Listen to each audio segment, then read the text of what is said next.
Today, in Audiobooks for Me, we are going to listen to Pride and Prejudice by Jane Austen.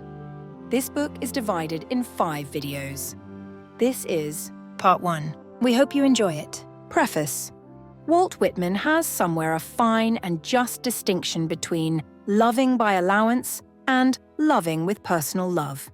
This distinction applies to books as well as to men and women, and in the case of the not very numerous authors who are the objects of the personal affection, it brings a curious consequence with it. There is much more difference as to their best work than in the case of those others who are loved by allowance, by convention, and because it is felt to be the right and proper thing to love them. And in the sect, fairly large and yet unusually choice, of Austenians or Jannites, there would probably be found partisans of the claim to primacy of almost every one of the novels. To some, the delightful freshness and humour of Northanger Abbey, its completeness, finish, and entrain, obscure the undoubted critical facts that its scale is small and its scheme, after all, that of burlesque or parody, a kind in which the first rank is reached with difficulty. Persuasion, relatively faint in tone, and not enthralling in interest, has devotees who exalt above all the others its exquisite delicacy and keeping. The catastrophe of Mansfield Park is admittedly theatrical. The hero and heroine are insipid, and the author has almost wickedly destroyed all romantic interest by expressly admitting that Edmund only took Fanny because Mary shocked him, and that Fanny might very likely have taken Crawford if he had been a little more assiduous. Yet the matchless rehearsal scenes and the characters of Mrs. Norris and others have secured, I believe, a considerable party for it. Sense and Sensibility has perhaps the fewest out-and-out admirers, but it does not want them. I suppose, however, that the majority of at least competent votes would, all things considered, be divided between Emma and the present book, and perhaps the vulgar verdict, if indeed a fondness for Miss Austen be not of itself a patent of exemption from any possible charge of vulgarity, would go for Emma. It is the larger, the more varied, the more popular. The author had, by the time of its composition, seen rather more of the world, and had improved her general, though not her most peculiar and characteristic dialogue. Such figures as Miss Bates, as the Eltons, cannot but unite the suffrages of everybody. On the other hand, I, for my part, declare for Pride and Prejudice unhesitatingly. It seems to me the most perfect, the most characteristic, the most eminently quintessential of its author's works. And for this contention in such narrow space as is permitted to me, I propose here to show cause. In the first place, the book, it may be barely necessary to remind the reader, was in its first shape written very early, somewhere about 1796, when Miss Austen was barely 21, though it was revised and finished at Chawton some 15 years later, and was not published till 1813, only 4 years before her death. I do not know whether, in this combination of the fresh and vigorous projection of youth and the critical revision of middle life, there may be traced the distinct superiority in point of construction, which, as it seems to me, it possesses over all the others. The plot, though not elaborate, is almost regular enough for Fielding. Hardly a character, hardly an incident could be retrenched without loss to the story. The elopement of Lydia and Wickham is not, like that of Crawford and Mrs. Rushworth, a coup de théâtre. It connects itself in the strictest way with the course of the story earlier, and brings about the denouement with complete propriety.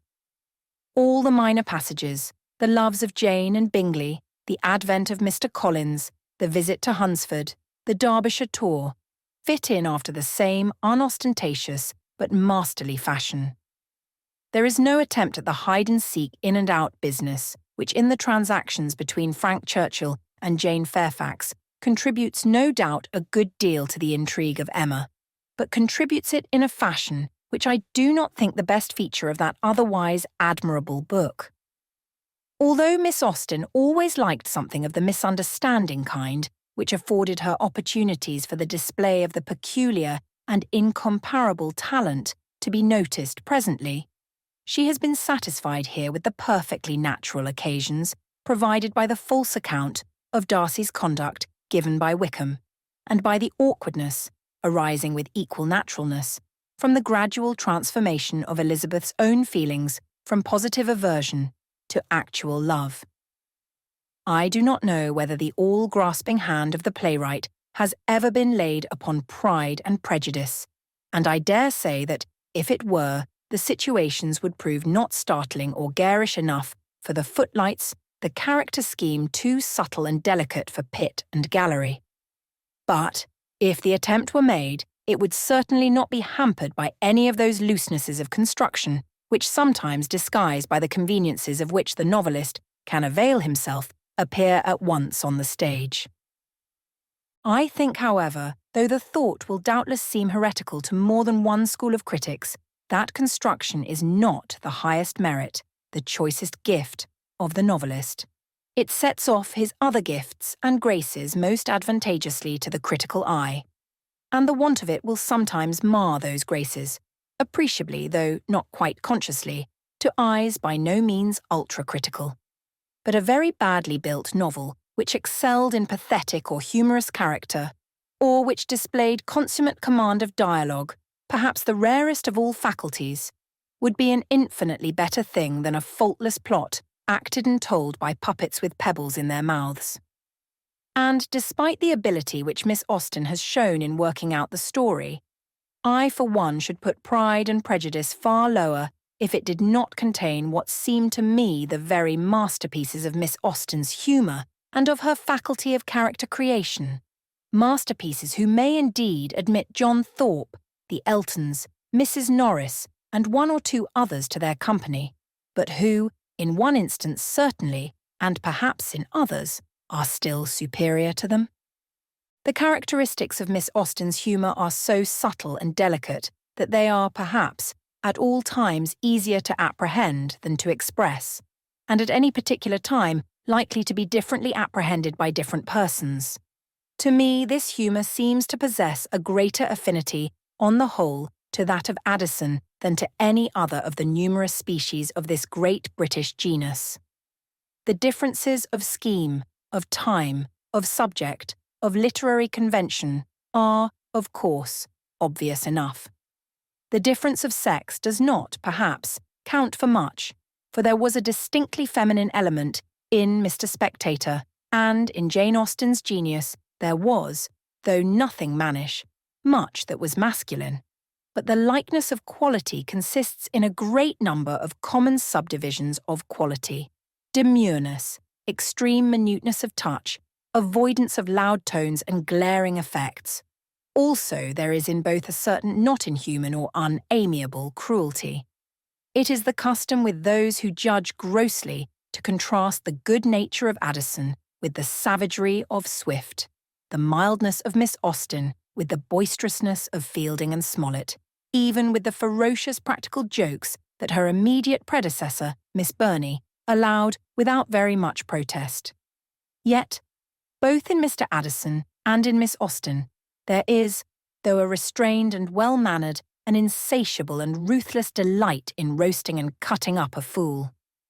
A man in the early 18th century, of course, could push this taste further than a lady in the early 19th. And no doubt, Miss Austen's principles, as well as her heart, would have shrunk from such things as the letter from the unfortunate husband in The Spectator, who describes, with all the gusto and all the innocence in the world, how his wife and his friend induce him to play at blind man's buff.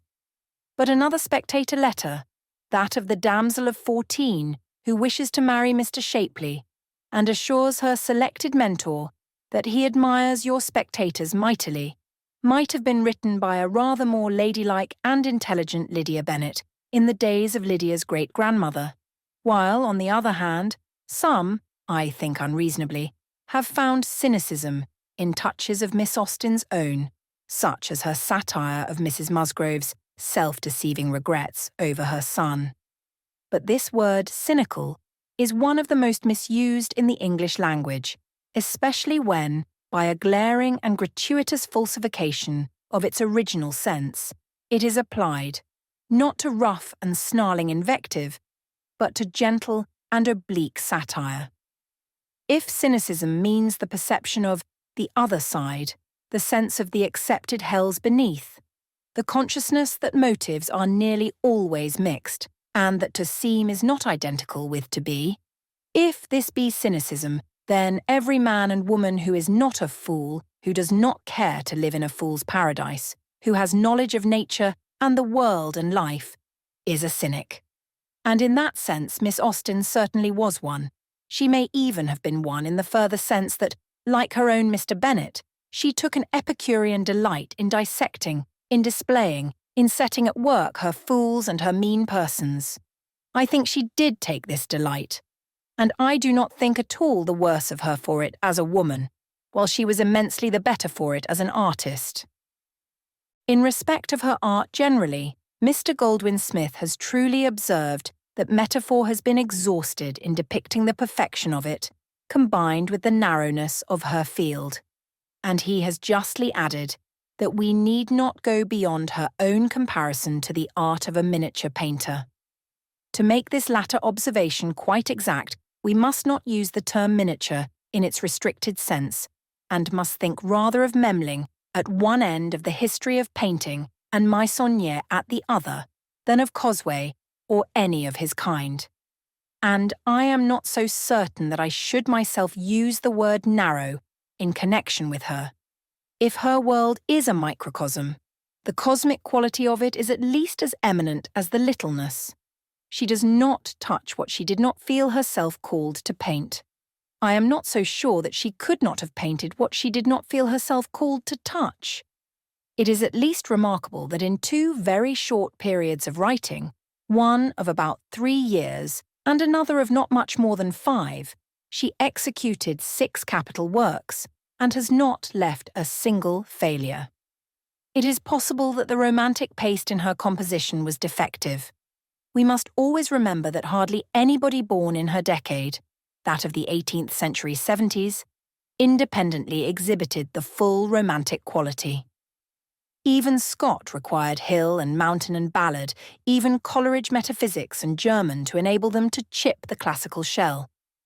Miss Austen was an English girl, brought up in a country retirement, at the time when ladies went back into the house if there was a white frost which might pierce their kid shoes, when a sudden cold was the subject of the gravest fears, when their studies, their ways, their conduct was subject to all those fantastic limits and restrictions against which Mary Wollstonecraft protested with better general sense than particular taste or judgment. Miss Austen, too, drew back when the white frost touched her shoes, but I think she would have made a pretty good journey, even in a black one. For if her knowledge was not very extended, she knew 2 things which only genius knows.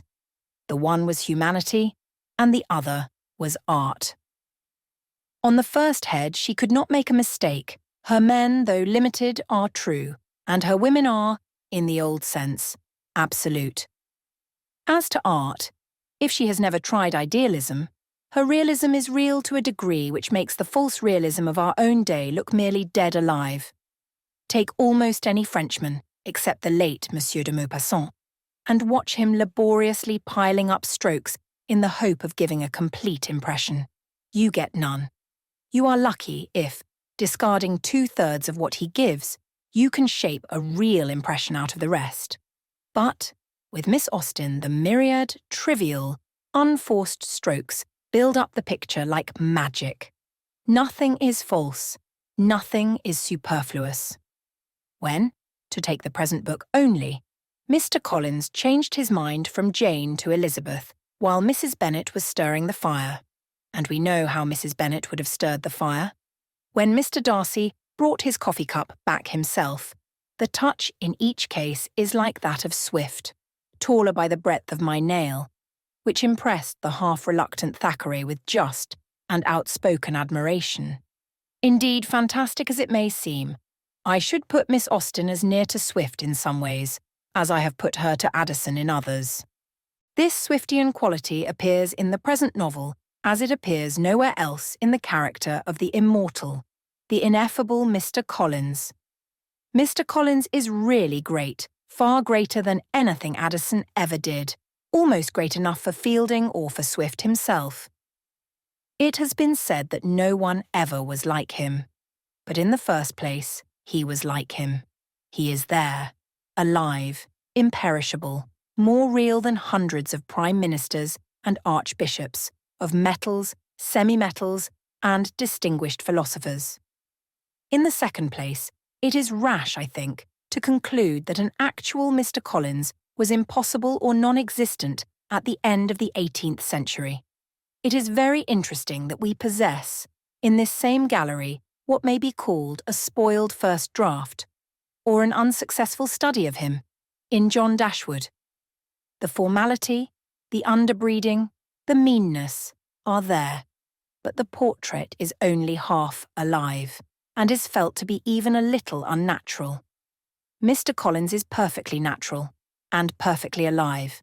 In fact, for all the miniature, there is something gigantic in the way in which a certain side, and more than one, of humanity, and especially 18th century humanity, its Philistinism, its well-meaning but hidebound morality, its formal pettiness, its grovelling respect for rank, its materialism, its selfishness, receives exhibition. I will not admit that one speech or one action of this inestimable man is incapable of being reconciled with reality, and I should not wonder if many of these words and actions are historically true. But the greatness of Mr. Collins could not have been so satisfactorily exhibited if his creatress had not adjusted so artfully to him the figures of Mr. Bennet and of Lady Catherine de Bourgh. The latter, like Mr. Collins himself, has been charged with exaggeration. There is, perhaps, a very faint shade of colour for the charge, but it seems to me very faint indeed. Even now, I do not think that it would be impossible to find persons, especially female persons, not necessarily of noble birth, as overbearing, as self-centred, as neglectful of good manners, as Lady Catherine. 100 years ago, an earl's daughter, the Lady Powerful, if not exactly bountiful, of an out-of-the-way country parish, rich, long out of marital authority, and so forth, had opportunities of developing these agreeable characteristics which seldom present themselves now. As for Mr. Bennet, Miss Austen, and Mr. Darcy, and even Miss Elizabeth herself, were, I am inclined to think, rather hard on him for the impropriety of his conduct. His wife was evidently, and must always have been, a quite irreclaimable fool, and unless he had shot her or himself, there was no way out of it for a man of sense and spirit but the ironic. From no other point of view is he open to any reproach except for an excusable and not unnatural helplessness at the crisis of the elopement, and his utterances are the most acutely delightful in the consciously humorous kind, in the kind that we laugh with, not at, that even Miss Austen has put into the mouth of any of her characters. It is difficult to know whether he is most agreeable when talking to his wife or when putting Mr. Collins through his paces, but the general sense of the world has probably been right in preferring to the first rank his consolation to the former when she maunders over the entail. My dear, do not give way to such gloomy thoughts. Let us hope for better things. Let us flatter ourselves that I may be the survivor. And his inquiry to his colossal cousin as to the compliments which Mr. Collins has just related as made by himself to Lady Catherine. May I ask whether these pleasing attentions proceed from the impulse of the moment, or are the result of previous study? These are the things which give Miss Austen's readers the pleasant shocks, the delightful thrills, which are felt by the readers of Swift, of Fielding, and we may here add, of Thackeray, as they are felt by the readers of no other English author of fiction, outside of these four. The goodness of the minor characters in Pride and Prejudice has been already alluded to, and it makes a detailed dwelling on their beauties difficult in any space, and impossible in this. Mrs. Bennet we have glanced at, and it is not easy to say whether she is more exquisitely amusing or more horribly true. Much the same may be said of Kitty and Lydia.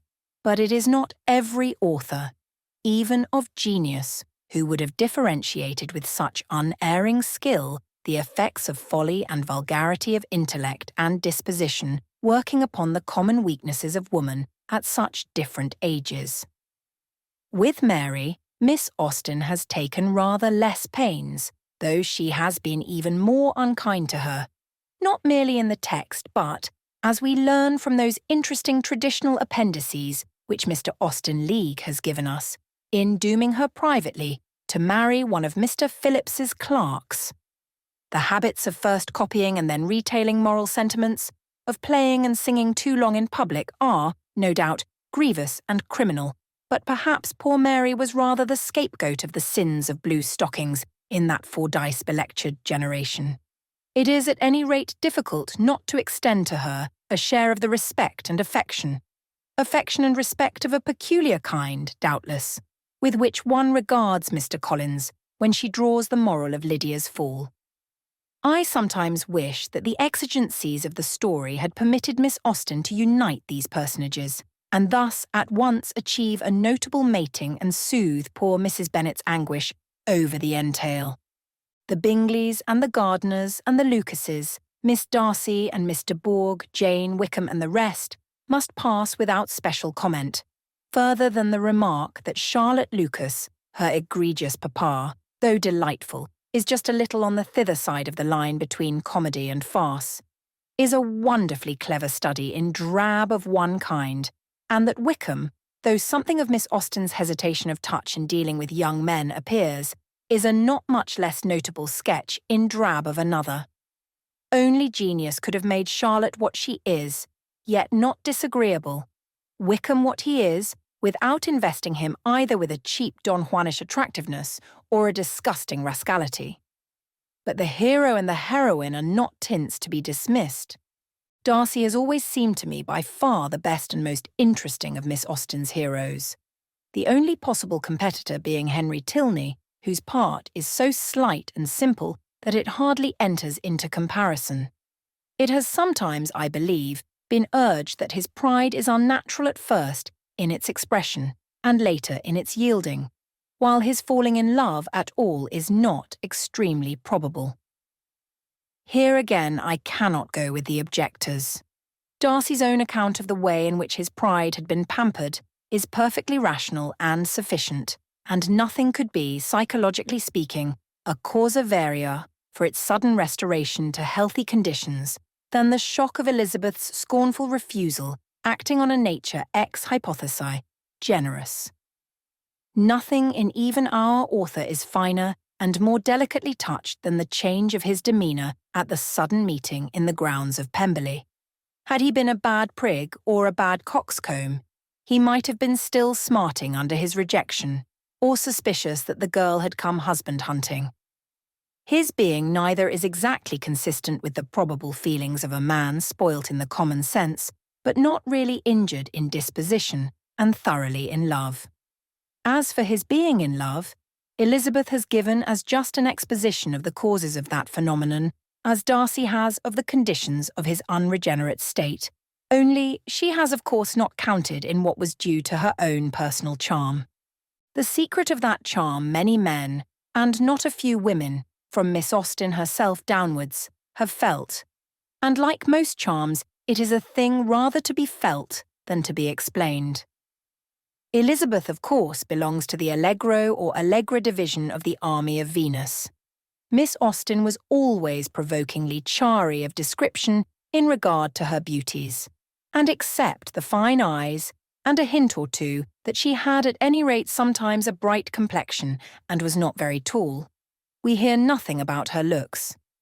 But her chief difference from other heroines of the lively type seems to lie first in her being distinctly clever, almost strong-minded, in the better sense of that objectionable word, and secondly, in her being entirely destitute of ill nature for all her propensity to tease and the sharpness of her tongue. Elizabeth can give at least as good as she gets when she is attacked, but she never scratches, and she never attacks first. some of the merest obsoletenesses of phrase and manner give one or two of her early speeches a slight pertness. But that is nothing, and when she comes to serious business, as in the great proposal scene with Darcy, which is, as it should be, the climax of the interest of the book, and in the final lady's battle with Lady Catherine, she is unexceptionable. Then, too, she is a perfectly natural girl. She does not disguise from herself or anybody that she resents Darcy's first ill-mannered personality with as personal a feeling. By the way, the reproach that the ill manners of this speech are overdone is certainly unjust. For things of the same kind, expressed no doubt less stiltedly, but more coarsely, might have been heard in more than one ballroom during this very year from persons who ought to have been no worse bred than Darcy. And she lets the injury done to Jane and the contempt shown to the rest of her family aggravate this resentment in the healthiest way in the world. Still, all this does not explain her charm, which, taking beauty as a common form of all heroines, may perhaps consist in the addition to her playfulness, her wit, her affectionate and natural disposition, of a certain fearlessness very uncommon in heroines of her type and age. Nearly all of them would have been in speechless awe of the magnificent Darcy. Nearly all of them would have palpitated and fluttered at the idea of proposals, even naughty ones, from the fascinating Wickham. Elizabeth, with nothing offensive, nothing viraginous, nothing of the new woman about her, has by nature what the best modern, not new women have, by education and experience, a perfect freedom from the idea that all men may bully her if they choose, and that most will away with her if they can.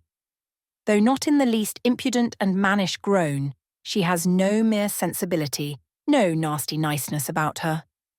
The form of passion common and likely to seem natural in Miss Austen's day was so invariably connected with the display of one or the other, or both of these qualities, that she has not made Elizabeth outwardly passionate. But I, at least, have not the slightest doubt that she would have married Darcy just as willingly without Pemberley as with it. And anybody who can read between lines will not find the lovers' conversations in the final chapters so frigid as they might have looked to the Della Cruscans of their own day, and perhaps do look to the Della Cruscans of this. And, after all, what is the good of seeking for the reason of charm? It is there. There were better sense in the sad mechanic exercise of determining the reason of its absence where it is not. In the novels of the last 100 years there are vast numbers of young ladies with whom it might be a pleasure to fall in love. There are at least 5 with whom, as it seems to me, no man of taste and spirit can help doing so. Their names are, in chronological order, Elizabeth Bennet, Diana Vernon, Argemone Lavington, Beatrix Esmond, and Barbara Grant. I should have been most in love with Beatrix and Argemone.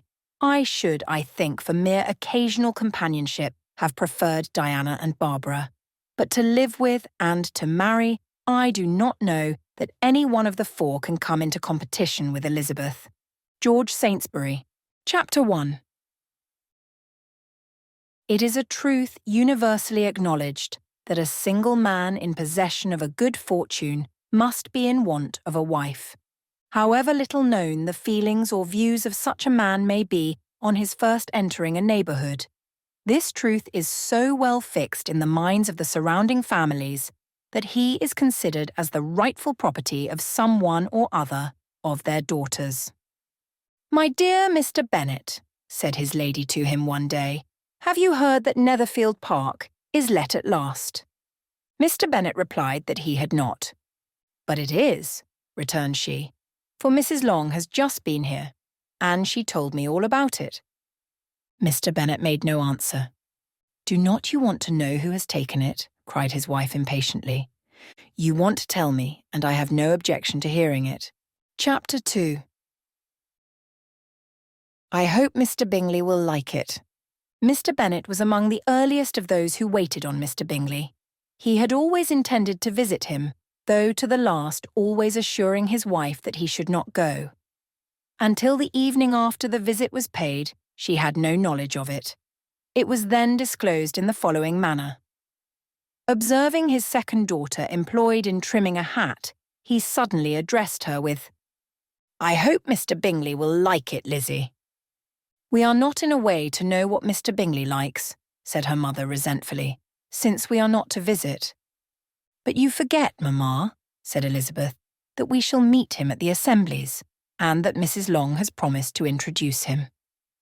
"I do not believe Mrs. Long will do any such thing. She has 2 nieces of her own. She is a selfish, hypocritical woman, and I have no opinion of her." "No more have I," said Mr. Bennet, "and I am glad to find that you do not depend on her serving you." Mrs. Bennet deigned not to make any reply, but unable to contain herself, began scolding one of her daughters. "Don't keep coughing so, Kitty, for heaven's sake. Have a little compassion on my nerves. You tear them to pieces." "Kitty has no discretion in her coughs," said her father. "She times them ill." "I do not cough for my own amusement," replied Kitty fretfully. "When is your next ball to be, Lizzie?" "Tomorrow fortnight." "Aye, so it is," cried her mother, "and Mrs. Long does not come back till the day before, so it will be impossible for her to introduce him, for she will not know him herself." "Then, my dear, you may have the advantage of your friend, and introduce Mr. Bingley to her." "Impossible, Mr. Bennet, impossible, when I am not acquainted with him myself. How can you be so teasing?" "I honour your circumspection. A fortnight's acquaintance is certainly very little. One cannot know what a man really is by the end of a fortnight. But if we do not venture, somebody else will. And after all, Mrs. Long and her nieces must stand their chance. And, therefore, as she will think it an act of kindness, if you decline the office, I will take it on myself." The girls stared at their father. Mrs. Bennet said only, "Nonsense, nonsense." "What can be the meaning of that emphatic exclamation?" cried he. "Do you consider the forms of introduction, and the stress that is laid on them, as nonsense? I cannot quite agree with you there. What say you, Mary? For you are a young lady of deep reflection, I know, and read great books, and make extracts." Mary wished to say something very sensible, but knew not how. "While Mary is adjusting her ideas," he continued, "let us return to Mr. Bingley." "I am sick of Mr. Bingley," cried his wife. "I am sorry to hear that. But why did you not tell me so before? If I had known as much this morning, I certainly would not have called on him. It is very unlucky, but as I have actually paid the visit, we cannot escape the acquaintance now." The astonishment of the ladies was just what he wished, that of Mrs. Bennet perhaps surpassing the rest, though when the first tumult of joy was over, she began to declare that it was what she had expected all the while. "How good it was in you, my dear Mr. Bennet, but I knew I should persuade you at last. I was sure you loved your girls too well to neglect such an acquaintance." "Well, how pleased I am. And it is such a good joke, too, that you should have gone this morning, and never said a word about it till now." "Now, Kitty, you may cough as much as you choose," said Mr. Bennet, and, as he spoke, he left the room, fatigued with the raptures of his wife. "What an excellent father you have, girls," said she, when the door was shut. "I do not know how you will ever make him amends for his kindness, or me either, for that matter. At our time of life, it is not so pleasant, I can tell you, to be making new acquaintances every day, but for your sakes we would do anything. Lydia, my love, though you are the youngest, I dare say Mr. Bingley will dance with you at the next ball." "Oh," said Lydia stoutly, "I am not afraid, for though I am the youngest, I'm the tallest." The rest of the evening was spent in conjecturing how soon he would return Mr. Bennet's visit, and determining when they should ask him to dinner. I'm the tallest. Chapter 3. He rode a black horse. Not all that Mrs. Bennet, however, with the assistance of her 5 daughters, could ask on the subject, was sufficient to draw from her husband any satisfactory description of Mr. Bingley. They attacked him in various ways with bare-faced questions, ingenious suppositions, and distant surmises, but he eluded the skill of them all. and they were at last obliged to accept the second-hand intelligence of their neighbour, Lady Lucas. Her report was highly favourable. Sir William had been delighted with him. He was quite young, wonderfully handsome, extremely agreeable, and, to crown the whole, he meant to be at the next assembly with a large party. Nothing could be more delightful. To be fond of dancing was a certain step towards falling in love, and very lively hopes of Mr. Bingley's heart were entertained. "If I can but see one of my daughters happily settled at Netherfield," said Mrs. Bennet to her husband, "and all the others equally well married, I shall have nothing to wish for." In a few days Mr. Bingley returned Mr. Bennet's visit and sat about 10 minutes with him in his library. He had entertained hopes of being admitted to a sight of the young ladies, of whose beauty he had heard much, but he saw only the father. The ladies were somewhat more fortunate, for they had the advantage of ascertaining from an upper window that he wore a blue coat and rode a black horse. An invitation to dinner was soon afterwards dispatched, and already had Mrs. Bennet planned the courses that were to do credit to her housekeeping, when an answer arrived which deferred it all. Mr. Bingley was obliged to be in town the following day, and consequently unable to accept the honour of their invitation, etc. Mrs. Bennet was quite disconcerted. She could not imagine what business he could have in town so soon after his arrival in Hertfordshire, and she began to fear that he might always be flying about from one place to another, and never settled at Netherfield as he ought to be. Lady Lucas quieted her fears a little by starting the idea of his. When the party entered, being gone to London only to get a large party for the ball, and a report soon followed that Mr. Bingley was to bring 12 ladies and 7 gentlemen with him to the assembly. The girls grieved over such a number of ladies, but were comforted the day before the ball by hearing that, instead of 12, he had brought only 6 with him from London, his 5 sisters, and a cousin. And when the party entered the assembly room, it consisted of only 5 altogether: Mr. Bingley, his 2 sisters, the husband of the eldest, and another young man. Mr. Bingley was good-looking and gentlemanlike. He had a pleasant countenance and easy, unaffected manners. His sisters were fine women with an air of decided fashion.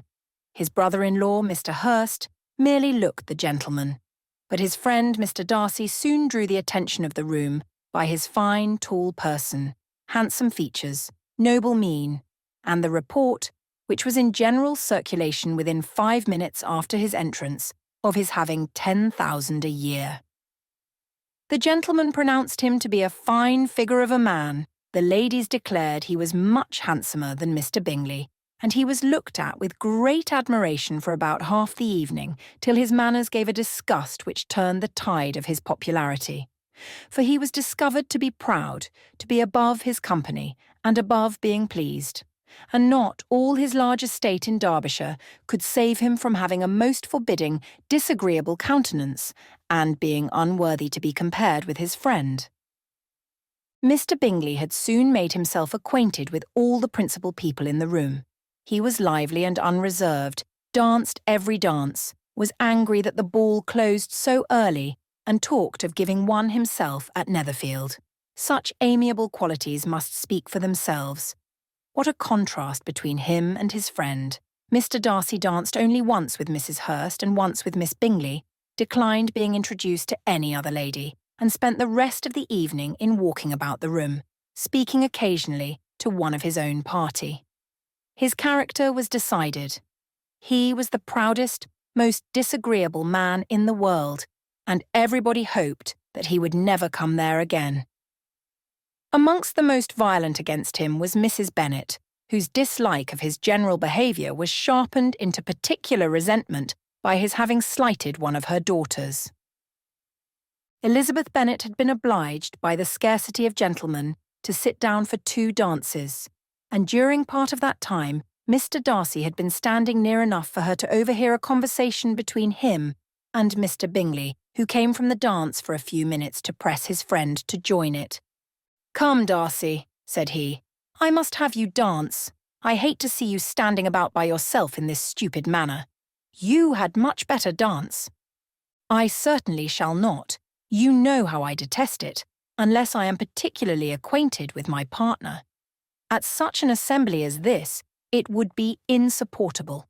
Your sisters are engaged, and there is not another woman in the room whom it would not be a punishment to me to stand up with." "I would not be so fastidious as you are," cried Bingley, "for a kingdom. Upon my honour, I never met with so many pleasant girls in my life as I have this evening, and there are several of them, you see, uncommonly pretty." "You are dancing with the only handsome girl in the room," said Mr. Darcy, looking at the eldest Miss Bennet. "Oh, she is the most beautiful creature I ever beheld. But there is one of her sisters sitting down just behind you who is very pretty and I dare say very agreeable. Do let me ask my partner to introduce you." "She is tolerable." "Which do you mean?" And turning round, he looked for a moment at Elizabeth, till, catching her eye, he withdrew his own, and coldly said, "She is tolerable, but not handsome enough to tempt me, and I am in no humour at present to give consequence to young ladies who are slighted by other men. You had better return to your partner and enjoy her smiles, for you are wasting your time with me." Mr. Bingley followed his advice. Mr. Darcy walked off, and Elizabeth remained with no very cordial feelings towards him. She told the story, however, with great spirit among her friends, for she had a lively, playful disposition, which delighted in anything ridiculous. The evening altogether passed off pleasantly to the whole family. Mrs. Bennet had seen her eldest daughter much admired by the Netherfield party. Mr. Bingley had danced with her twice, and she had been distinguished by his sisters. Jane was as much gratified by this as her mother could be, though in a quieter way. Elizabeth felt Jane's pleasure. Mary had heard herself mentioned to Miss Bingley as the most accomplished girl in the neighbourhood, and Catherine and Lydia had been fortunate enough to be never without partners, which was all that they had yet learnt to care for at a ball. They returned, therefore, in good spirits to Longbourn, the village where they lived, and of which they were the principal inhabitants. They found Mr. Bennet still up. With a book, he was regardless of time, and on the present occasion he had a good deal of curiosity as to the event of an evening which had raised such splendid expectations. He had rather hoped that all his wife's views on the stranger would be disappointed, but he soon found that he had a very different story to hear. "Oh, my dear Mr. Bennet," as she entered the room, "we have had a most delightful evening, a most excellent ball. I wish you had been there. Jane was so admired. Nothing could be like it. Everybody said how well she looked, and Mr. Bingley thought her quite beautiful, and danced with her twice. Only think of that, my dear. He actually danced with her twice, and she was the only creature in the room that he asked a second time. First of all, he asked Miss Lucas. I was so vexed to see him stand up with her, but however he did not admire her at all. Indeed, nobody can, you know. And he seemed quite struck with Jane as she was going down the dance. So he inquired who she was, and got introduced, and asked her for the two next. Then, the 2/3, he danced with Miss King, and the 2/4 with Maria Lucas, and the 2/5 with Jane again, and the 2/6 with Lizzie, and the Boulanger. "If he had had any compassion for me," cried her husband impatiently, "he would not have danced half so much. For God's sake, say no more of his partners. Oh, that he had sprained his ankle in the first dance." "Oh, my dear," continued Mrs. Bennet, "I am quite delighted with him. He is so excessively handsome, and his sisters are charming women. I never in my life saw anything more elegant than their dresses. I dare say the lace upon Mrs. Hurst's gown—" Here she was interrupted again. Mr. Bennet protested against any description of finery. She was therefore obliged to seek another branch of the subject, and related with much bitterness of spirit and some exaggeration the shocking rudeness of Mr. Darcy. "But I can assure you," she added, "that Lizzie does not lose much by not suiting his fancy, for he is a most disagreeable, horrid man, not at all worth pleasing. So high and so conceited that there was no enduring him. He walked here and he walked there, fancying himself so very great. Not handsome enough to dance with. I wish you had been there, my dear, to have given him one of your set-downs. I quite detest the man. Chapter 4. When Jane and Elizabeth were alone, the former, who had been cautious in her praise of Mr. Bingley before, expressed to her sister how very much she admired him. "He is just what a young man ought to be," said she. "Sensible, good-humoured, lively, and I never saw such happy manners. So much ease with such perfect good breeding." "He is also handsome," replied Elizabeth, "which a young man ought likewise to be if he possibly can. His character is thereby complete. I was very much flattered by his asking me to dance a second time. I did not expect such a compliment." "Did not you? I did for you. But that is one great difference between us. Compliments always take you by surprise, and me never. What could be more natural than his asking you again? He could not help seeing that you were about 5 times as pretty as every other woman in the room. No thanks to his gallantry for that. Well, he certainly is very agreeable, and I give you leave to like him. You have liked many a stupider person." "Dear Lizzie." "Oh, you are a great deal too apt, you know, to like people in general. You never see a fault in anybody. All the world are good and agreeable in your eyes. I never heard you speak ill of a human being in my life." "I would wish not to be hasty in censuring anyone, but I always speak what I think. I know you do, and it is that which makes the wonder. With your good sense to be so honestly blind to the follies and nonsense of others. Affectation of candour is common enough.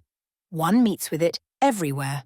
But to be candid without ostentation or design, to take the good of everybody's character and make it still better, and say nothing of the bad, belongs to you alone. And so, you like this man's sisters too, do you? Their manners are not equal to his." "Certainly not at first, but they are very pleasing women when you converse with them. Miss Bingley is to live with her brother and keep his house, and I am much mistaken if we shall not find a very charming neighbour in her." Elizabeth listened in silence, but was not convinced. Their behaviour at the assembly had not been calculated to please in general, and with more quickness of observation and less pliancy of temper than her sister, and with a judgment too, unassailed by any attention to herself, she was very little disposed to approve them. They were, in fact, very fine ladies, not deficient in good humour when they were pleased, nor in the power of being agreeable where they chose it, but proud and conceited. They were rather handsome, had been educated in one of the first private seminaries in town, had a fortune of £20,000, were in the habit of spending more than they ought, and of associating with people of rank, and were, therefore, in every respect, entitled to think well of themselves and meanly of others. They were of a respectable family in the north of England, a circumstance more deeply impressed on their memories than that their brother's fortune and their own had been acquired by trade. Mr. Bingley inherited property to the amount of nearly £100,000 from his father, who had intended to purchase an estate, but did not live to do it. Mr. Bingley intended it likewise, and sometimes made choice of his county, but, as he was now provided with a good house and the liberty of a manor, it was doubtful to many of those who best knew the easiness of his temper, whether he might not spend the remainder of his days at Netherfield and leave the next generation to purchase. His sisters were very anxious for his having an estate of his own, but though he was now established only as a tenant, Miss Bingley was by no means unwilling to preside at his table, nor was Mrs. Hurst, who had married a man of more fashion than fortune, less disposed to consider his house as her home when it suited her.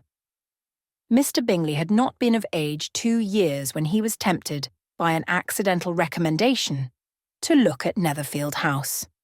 He did look at it, and into it, for half an hour, was pleased with the situation and the principal rooms, satisfied with what the owner said in its praise, and took it immediately. Between him and Darcy there was a very steady friendship, in spite of a great opposition of character. Bingley was endeared to Darcy by the easiness, openness, and ductility of his temper, though no disposition could offer a greater contrast to his own, and though with his own he never appeared dissatisfied. On the strength of Darcy's regard, Bingley had the firmest reliance, and of his judgment the highest opinion. In understanding, Darcy was the superior. Bingley was by no means deficient, but Darcy was clever. He was at the same time haughty, reserved, and fastidious, and his manners, though well-bred, were not inviting. In that respect, his friend had greatly the advantage. Bingley was sure of being liked wherever he appeared. Darcy was continually giving offence. The manner in which they spoke of the Meryton assembly was sufficiently characteristic. Bingley had never met with pleasanter people or prettier girls in his life. Everybody had been most kind and attentive to him. There had been no formality, no stiffness. He had soon felt acquainted with all the room, and as to Miss Bennet, he could not conceive an angel more beautiful. Darcy, on the contrary, had seen a collection of people in whom there was little beauty and no fashion, for none of whom he had felt the smallest interest, and from none received either attention or pleasure. Miss Bennet he acknowledged to be pretty, but she smiled too much. Mrs. Hurst and her sister allowed it to be so, but still they admired her and liked her, and pronounced her to be a sweet girl, and one whom they should not object to know more of. Miss Bennet was therefore established as a sweet girl, and their brother felt authorised by such commendation to think of her as he chose. Chapter 5. Within a short walk of Longbourn lived a family with whom the Bennets were particularly intimate. Sir William Lucas had been formerly in trade in Meryton, where he had made a tolerable fortune, and risen to the honour of knighthood by an address to the king during his mayoralty. The distinction had, perhaps, been felt too strongly. It had given him a disgust to his business and to his residence in a small market town, and, quitting them both, he had removed with his family to a house about a mile from Meryton, denominated from that period Lucas Lodge, where he could think with pleasure of his own importance, and, unshackled by business, occupy himself solely in being civil to all the world. For though elated by his rank, it did not render him supercilious. On the contrary, he was all attention to everybody. By nature, inoffensive, friendly, and obliging, his presentation at St. James's had made him courteous. Lady Lucas was a very good kind of woman, not too clever to be a valuable neighbour to Mrs. Bennet. They had several children. The eldest of them, a sensible, intelligent young woman, about 27, was Elizabeth's intimate friend. That the Miss Lucases and the Miss Bennets should meet to talk over a ball was absolutely necessary, and the morning after the assembly brought the former to Longbourn to hear and to communicate. "You began the evening well, Charlotte," said Mrs. Bennet, with civil self-command, to Miss Lucas. "You were Mr. Bingley's first choice." "Yes, but he seemed to like his second better." "Oh, you mean Jane, I suppose, because he danced with her twice. To be sure, that did seem as if he admired her. Indeed, I rather believe he did. I heard something about it, but I hardly know what. Something about Mr. Robinson." "Perhaps you mean what I overheard between him and Mr. Robinson. Did not I mention it to you? Mr. Robinson's asking him how he liked our Meryton assemblies, and whether he did not think there were a great many pretty women in the room, and which he thought the prettiest. And his answering immediately to the last question, 'Oh, the eldest Miss Bennet, beyond a doubt. There cannot be two opinions on that point.'" "Upon my word! Well, that was very decided indeed. That does seem as if. But however, it may all come to nothing, you know." "My overhearings were more to the purpose than yours, Eliza," said Charlotte. "Mr. Darcy is not so well worth listening to as his friend, is he? Poor Eliza, to be only just tolerable." "I beg you will not put it into Lizzie's head to be vexed by his ill-treatment, for he is such a disagreeable man that it would be quite a misfortune to be liked by him. Mrs. Long told me last night that he sat close to her for half an hour without once opening his lips. Without once opening his lips? Are you quite sure, ma'am? Is not there a little mistake? Said Jane. I certainly saw Mr. Darcy speaking to her. Aye, because she asked him at last how he liked Netherfield, and he could not help answering her, but she said he seemed very angry at being spoke to. Miss Bingley told me, said Jane, that he never speaks much unless among his intimate acquaintance. With them he is remarkably agreeable. I do not believe a word of it, my dear. If he had been so very agreeable, he would have talked to Mrs. Long. But I can guess how it was. Everybody says that he is eat up with pride, and I dare say he had heard somehow that Mrs. Long does not keep a carriage and had to come to the ball in a hack chaise. I do not mind his not talking to Mrs. Long, said Miss Lucas, but I wish he had danced with Eliza. Another time, Lizzie, said her mother, I would not dance with him, if I were you. I believe, ma'am, I may safely promise you never to dance with him. His pride, said Miss Lucas, does not offend me so much as pride often does, because there is an excuse for it. One cannot wonder that so very fine a young man, with family, fortune, everything in his favour, should think highly of himself. If I may so express it, he has a right to be proud. That is very true, replied Elizabeth, and I could easily forgive his pride if he had not mortified mine. Pride, observed Mary, who piqued herself upon the solidity of her reflections, is a very common failing, I believe. By all that I have ever read, I am convinced that it is very common indeed, that human nature is particularly prone to it, and that there are very few of us who do not cherish a feeling of self-complacency on the score of some quality or other, real or imaginary. Vanity and pride are different things, though the words are often used synonymously.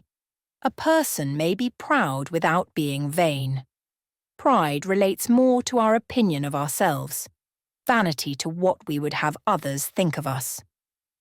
If I were as rich as Mr. Darcy, cried a young Lucas, who came with his sisters, I should not care how proud I was. I would keep a pack of foxhounds and drink a bottle of wine every day. Then you would drink a great deal more than you ought, said Mrs. Bennet, and if I were to see you at it, I should take away your bottle directly. The boy protested that she should not. She continued to declare that she would, and the argument ended only with the visit. Chapter 6. The ladies of Longbourn soon waited on those of Netherfield. The visit was returned in due form. Miss Bennet's pleasing manners grew on the goodwill of Mrs. Hurst and Miss Bingley, and though the mother was found to be intolerable and the younger sisters not worth speaking to, a wish of being better acquainted with them was expressed towards the two eldest. By Jane this attention was received with the greatest pleasure, but Elizabeth still saw superciliousness in their treatment of everybody, hardly excepting even her sister, and could not like them. Though their kindness to Jane, such as it was, had a value, as arising in all probability from the influence of their brother's admiration. It was generally evident, whenever they met, that he did admire her, and to her it was equally evident that Jane was yielding to the preference which she had begun to entertain for him from the first, and was in a way to be very much in love, but she considered with pleasure that it was not likely to be discovered by the world in general, since Jane united with great strength of feeling, a composure of temper, and an uniform cheerfulness of manner, which would guard her from the suspicions of the impertinent. She mentioned this to her friend, Miss Lucas.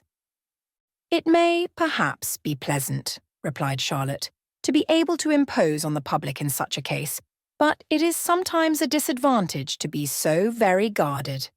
If a woman conceals her affection with the same skill from the object of it, she may lose the opportunity of fixing him, and it will then be but poor consolation to believe the world equally in the dark. There is so much of gratitude or vanity in almost every attachment that it is not safe to leave any to itself. We can all begin freely, a slight preference is natural enough, but there are very few of us who have heart enough to be really in love without encouragement. In 9 cases out of 10, a woman had better show more affection than she feels. Bingley likes your sister undoubtedly, but he may never do more than like her if she does not help him on. But she does help him on, as much as her nature will allow. If I can perceive her regard for him, he must be a simpleton indeed not to discover it too. Remember, Eliza, that he does not know Jane's disposition as you do.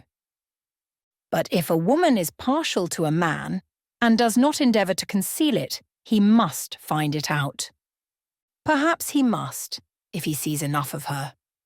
But though Bingley and Jane meet tolerably often, it is never for many hours together, and as they always see each other in large mixed parties, it is impossible that every moment should be employed in conversing together. Jane should therefore make the most of every half hour in which she can command his attention. When she is secure of him, there will be leisure for falling in love as much as she chooses. Your plan is a good one, replied Elizabeth, where nothing is in question but the desire of being well married. And if I were determined to get a rich husband, or any husband, I dare say I should adopt it.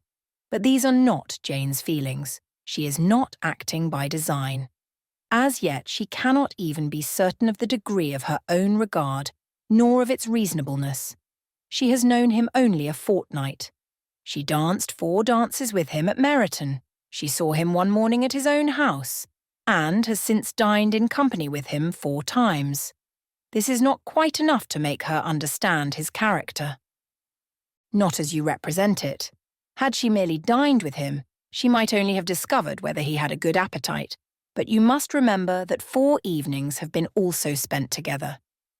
And 4 evenings may do a great deal. Yes, these 4 evenings have enabled them to ascertain that they both like Vingt better than commerce, but with respect to any other leading characteristic, I do not imagine that much has been unfolded. Well, said Charlotte, I wish Jane success with all my heart, and if she were married to him tomorrow, I should think she had as good a chance of happiness as if she were to be studying his character for a 12-month. Happiness in marriage is entirely a matter of chance.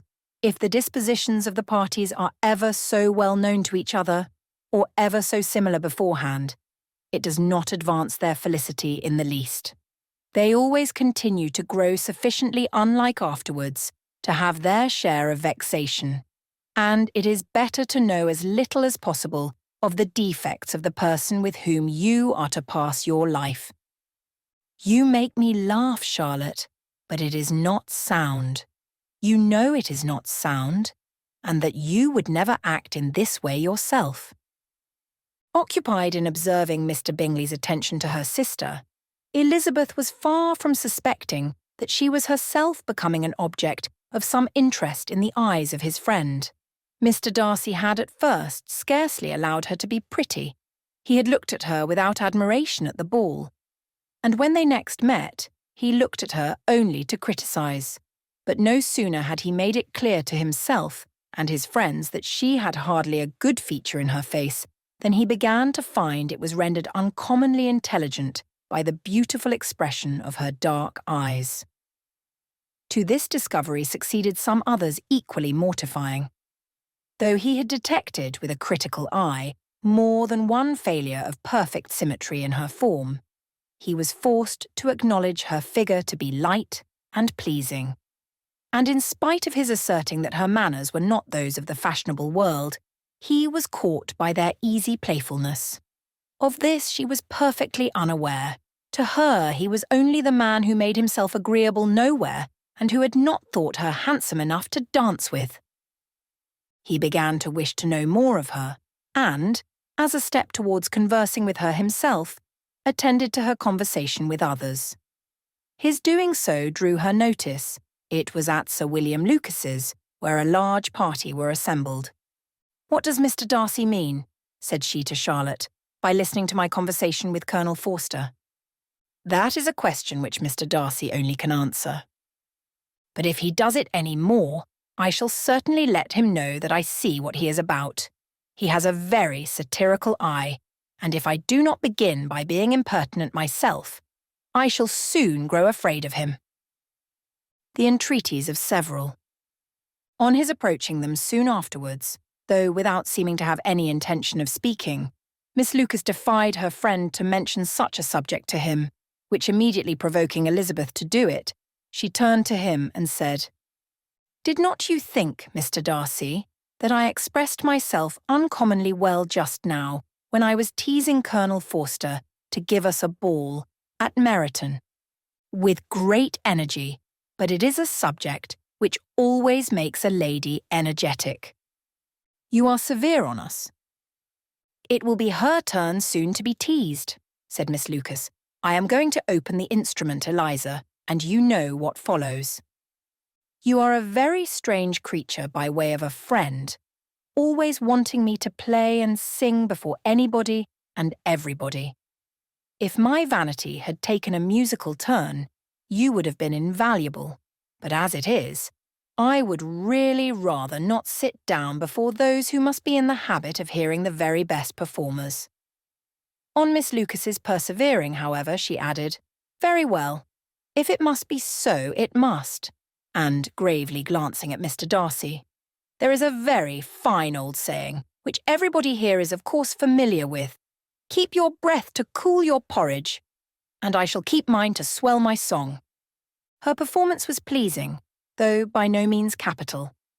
After a song or two, and before she could reply to the entreaties of several that she would sing again, she was eagerly succeeded at the instrument by her sister Mary, who, having in consequence of being the only plain one in the family, worked hard for knowledge and accomplishments, was always impatient for display. Mary had neither genius nor taste, and though vanity had given her application, it had given her likewise a pedantic air and conceited manner, which would have injured a higher degree of excellence than she had reached. Elizabeth, easy and unaffected, had been listened to with much more pleasure, though not playing half so well. And Mary, at the end of a long concerto, was glad to purchase praise and gratitude by Scotch and Irish airs, at the request of her younger sisters, who with some of the Lucases and 2 or 3 officers joined eagerly in dancing at one end of the room. Mr. Darcy stood near them in silent indignation at such a mode of passing the evening, to the exclusion of all conversation, and was too much engrossed by his own thoughts to perceive that Sir William Lucas was his neighbour, till Sir William thus began. "What a charming amusement for young people this is, Mr. Darcy. There is nothing like dancing after all. I consider it as one of the first refinements of polished societies." "Certainly, sir, and it has the advantage also of being in vogue amongst the less polished societies of the world. Every savage can dance." Sir William only smiled. "Your friend performs delightfully," he continued after a pause on seeing Bingley join the group. "And I doubt not that you are an adept in the science yourself, Mr. Darcy." "You saw me dance at Meryton, I believe, sir." "Yes, indeed, and received no inconsiderable pleasure from the sight. Do you often dance at St. James's?" "Never, sir." "Do you not think it would be a proper compliment to the place?" "It is a compliment which I never pay to any place if I can avoid it." "You have a house in town, I conclude?" Mr. Darcy bowed. "I had once some thoughts of fixing in town myself, for I am fond of superior society, but I did not feel quite certain that the air of London would agree with Lady Lucas." He paused in hopes of an answer, but his companion was not disposed to make any, and Elizabeth at that instant moving towards them, he was struck with the notion of doing a very gallant thing, and called out to her, "My dear Miss Eliza, why are not you dancing? Mr. Darcy, you must allow me to present this young lady to you as a very desirable partner. You cannot refuse to dance, I am sure, when so much beauty is before you." And, taking her hand, he would have given it to Mr. Darcy, who, though extremely surprised, was not unwilling to receive it, when she instantly drew back and said with some discomposure to Sir William, "Indeed, sir, I have not the least intention of dancing. I entreat you not to suppose that I moved this way in order to beg for a partner." Mr. Darcy, with grave propriety, requested to be allowed the honour of her hand, but in vain. Elizabeth was determined, nor did Sir William at all shake her purpose by his attempt at persuasion. "You excel so much in the dance, Miss Eliza, that it is cruel to deny me the happiness of seeing you, and though this gentleman dislikes the amusement in general, he can have no objection, I am sure, to oblige us for 1/2 hour." "Mr. Darcy is all politeness," said Elizabeth, smiling. "He is indeed, but considering the inducement, my dear Miss Eliza, we cannot wonder at his complaisance, for who would object to such a partner?" Elizabeth looked archly and turned away. Her resistance had not injured her with the gentleman, and he was thinking of her with some complacency when thus accosted by Miss Bingley. "I can guess the subject of your reverie." "I should imagine not." "You are considering how insupportable it would be to pass many evenings in this manner, in such society, and indeed I am quite of your opinion. I was never more annoyed. The insipidity and yet the noise, the nothingness and yet the self-importance of all these people. What would I give to hear your strictures on them?" "Your conjecture is totally wrong, I assure you. My mind was more agreeably engaged. I have been meditating on the very great pleasure which a pair of fine eyes in the face of a pretty woman can bestow." Miss Bingley immediately fixed her eyes on his face and desired he would tell her what lady had the credit of inspiring such reflections. Mr. Darcy replied with great intrepidity, "Miss Elizabeth Bennet." "Miss Elizabeth Bennet," repeated Miss Bingley. "I am all astonishment. How long has she been such a favourite? And pray, when am I to wish you joy?" "That is exactly the question which I expected you to ask. A lady's imagination is very rapid. It jumps from admiration to love, from love to matrimony, in a moment. I knew you would be wishing me joy. Nay, if you are so serious about it, I shall consider the matter as absolutely settled. You will have a charming mother-in-law indeed, and of course she will be always at Pemberley with you." He listened to her with perfect indifference, while she chose to entertain herself in this manner, and as his composure convinced her that all was safe, her wit flowed along. Chapter 7. A note for Miss Bennet. Mr. Bennet's property consisted almost entirely in an estate of 2,000 a year, which, unfortunately for his daughters, was entailed in default of heirs male on a distant relation, and their mother's fortune, though ample for her situation in life, could but ill supply the deficiency of his. Her father had been an attorney in Meryton, and had left her £4,000. She had a sister married to a Mr. Phillips, who had been a clerk to their father and succeeded him in the business, and a brother settled in London in a respectable line of trade. The village of Longbourn was only 1 mile from Meryton, a most convenient distance for the young ladies, who were usually tempted thither 3 or 4 times a week to pay their duty to their aunt and to a milliner's shop just over the way. The 2 youngest of the family, Catherine and Lydia, were particularly frequent in these attentions. Their minds were more vacant than their sisters', and when nothing better offered, a walk to Meryton was necessary to amuse their morning hours and furnish conversation for the evening. And, however bare of news the country in general might be, they always contrived to learn some from their aunt. At present, indeed, they were well supplied both with news and happiness by the recent arrival of a militia regiment in the neighbourhood. It was to remain the whole winter, and Meryton was the headquarters. Their visits to Mrs. Phillips were now productive of the most interesting intelligence. Every day added something to their knowledge of the officers' names and connections. Their lodgings were not long a secret, and at length they began to know the officers themselves. Mr. Phillips visited them all, and this opened to his nieces a source of felicity unknown before. They could talk of nothing but officers, and Mr. Bingley's large fortune, the mention of which gave animation to their mother, was worthless in their eyes when opposed to the regimentals of an ensign. After listening one morning to their effusions on this subject, Mr. Bennet coolly observed, "From all that I can collect by your manner of talking, you must be two of the silliest girls in the country. I have suspected it some time, but I am now convinced."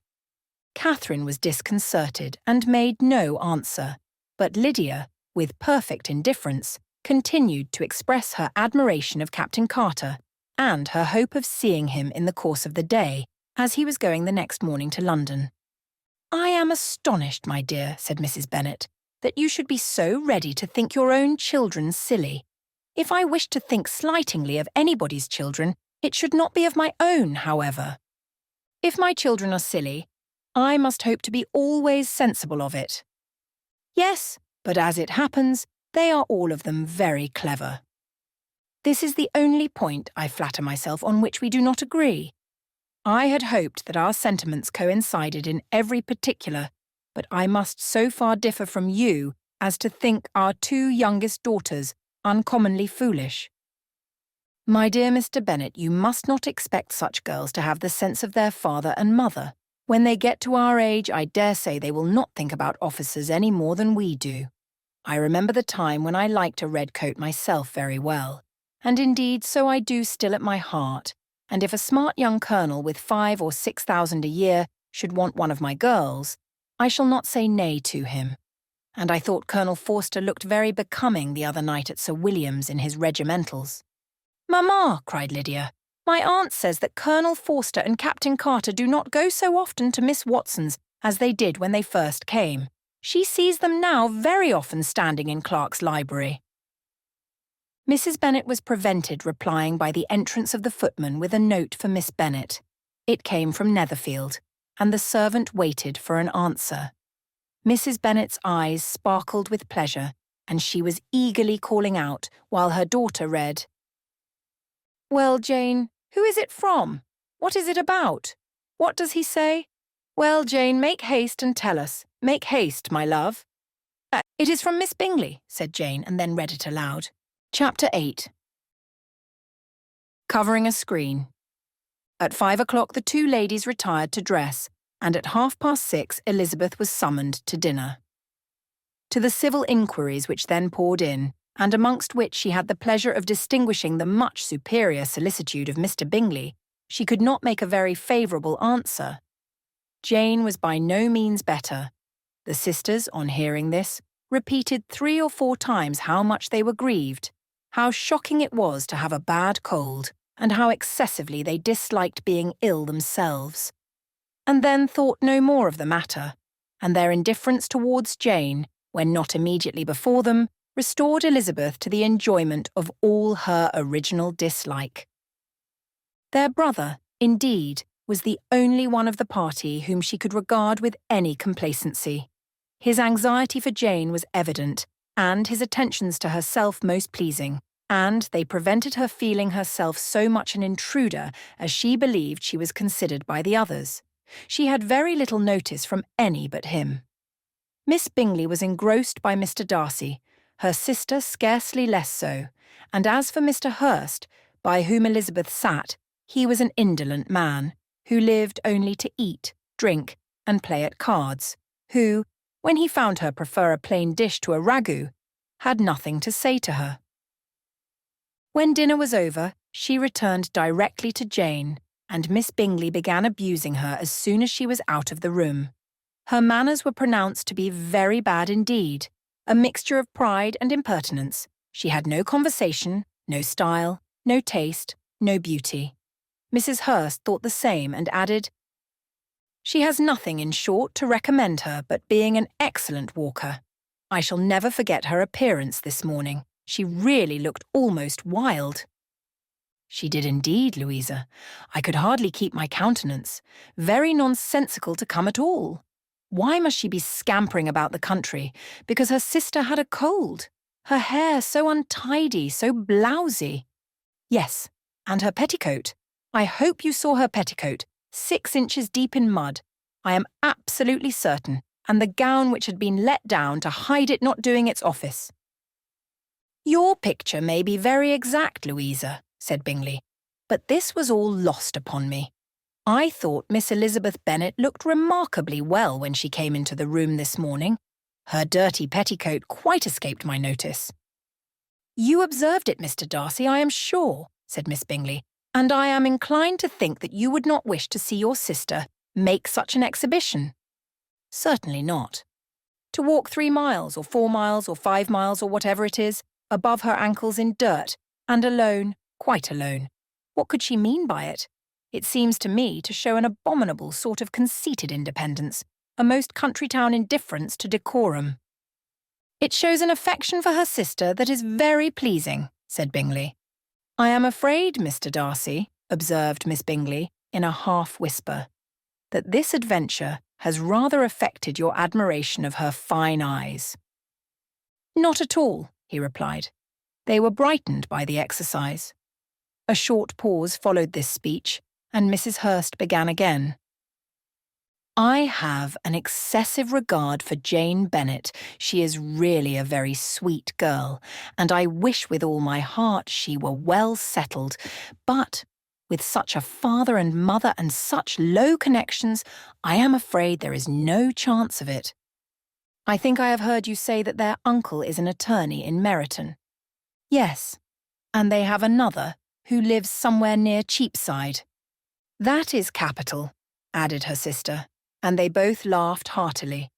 "If they had uncles enough to fill all Cheapside," cried Bingley, "it would not make them one jot less agreeable."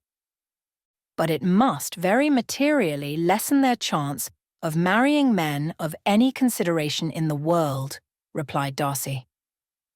To this speech Bingley made no answer, but his sisters gave it their hearty assent, and indulged their mirth for some time at the expense of their dear friend's vulgar relations. With a renewal of tenderness, however, they repaired to her room on leaving the dining-parlour, and sat with her till summoned to coffee. She was still very poorly, and Elizabeth would not quit her at all till late in the evening, when she had the comfort of seeing her asleep, and when it appeared to her rather right than pleasant that she should go downstairs herself. On entering the drawing-room she found the whole party at loo, and was immediately invited to join them. But suspecting them to be playing high, she declined it, and making her sister the excuse, said she would amuse herself, for the short time she could stay below, with a book. Mr. Hurst looked at her with astonishment.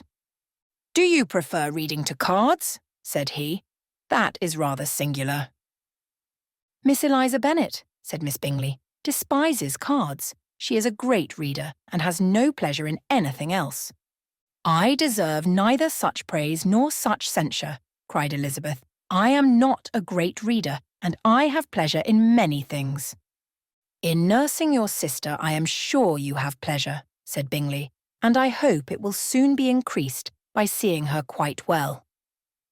Elizabeth thanked him from her heart, and then walked towards a table where a few books were lying. He immediately offered to fetch her others, all that his library afforded. "And I wish my collection were larger for your benefit and my own credit. But I am an idle fellow, and though I have not many, I have more than I ever looked into." Elizabeth assured him that she could suit herself perfectly with those in the room. "I am astonished," said Miss Bingley, "that my father should have left so small a collection of books. What a delightful library you have at Pemberley, Mr. Darcy." "It ought to be good," he replied. "It has been the work of many generations. And then you have added so much to it yourself. You are always buying books." "I cannot comprehend the neglect of a family library in such days as these." "Neglect? I am sure you neglect nothing that can add to the beauties of that noble place. Charles, when you build your house, I wish it may be half as delightful as Pemberley." "I wish it may." "But I would really advise you to make your purchase in that neighbourhood, and take Pemberley for a kind of model. There is not a finer county in England than Derbyshire. With all my heart, I will buy Pemberley itself, if Darcy will sell it." "I am talking of possibilities, Charles." Upon my word, Caroline, I should think it more possible to get Pemberley by purchase than by imitation.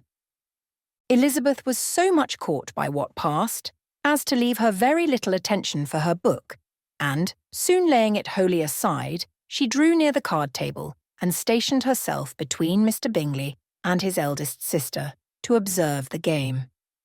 "Is Miss Darcy much grown since the spring?" said Miss Bingley. "Will she be as tall as I am?" "I think she will. She is now about Miss Elizabeth Bennet's height, or rather taller. How I long to see her again. I never met with anybody who delighted me so much. Such a countenance, such manners, and so extremely accomplished for her age.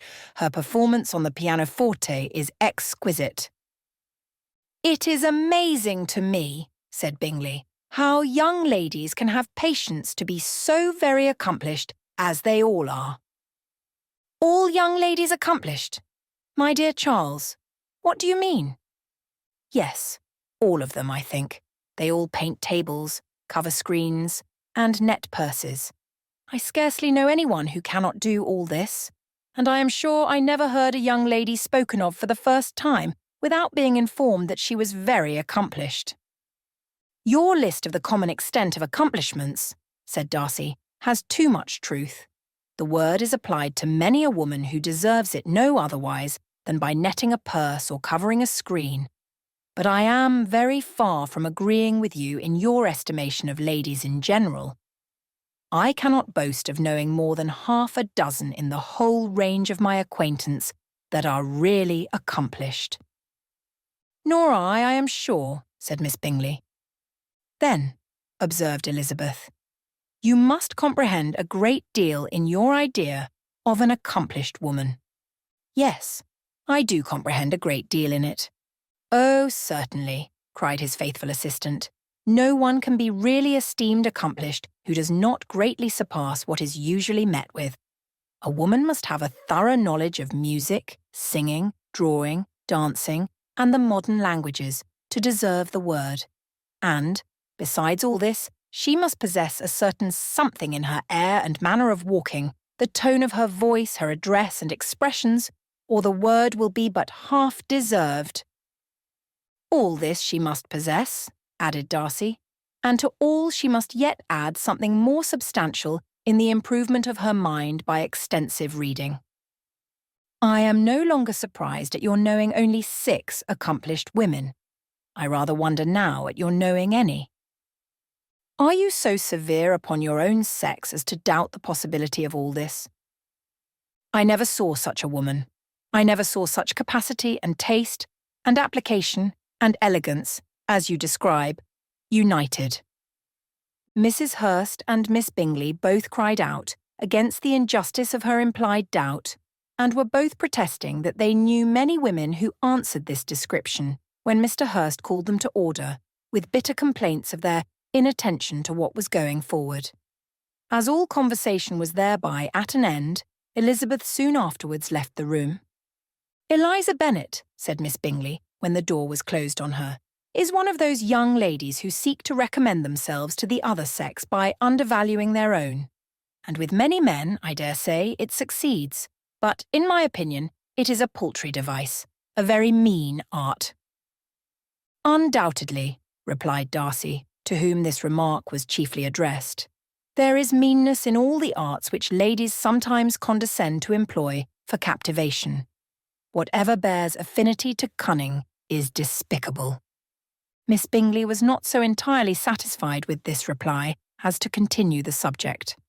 Elizabeth joined them again only to say that her sister was worse, and that she could not leave her. Bingley urged Mr. Jones's being sent for immediately, while his sisters, convinced that no country advice could be of any service, recommended an express to town for one of the most eminent physicians.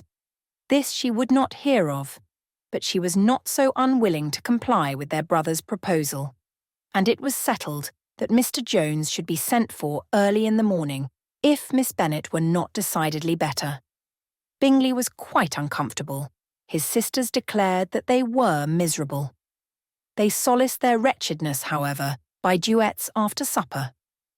While he could find no better relief to his feelings than by giving his housekeeper directions that every possible attention might be paid to the sick lady and her sister. Chapter 9. Mrs. Bennet and her two youngest girls.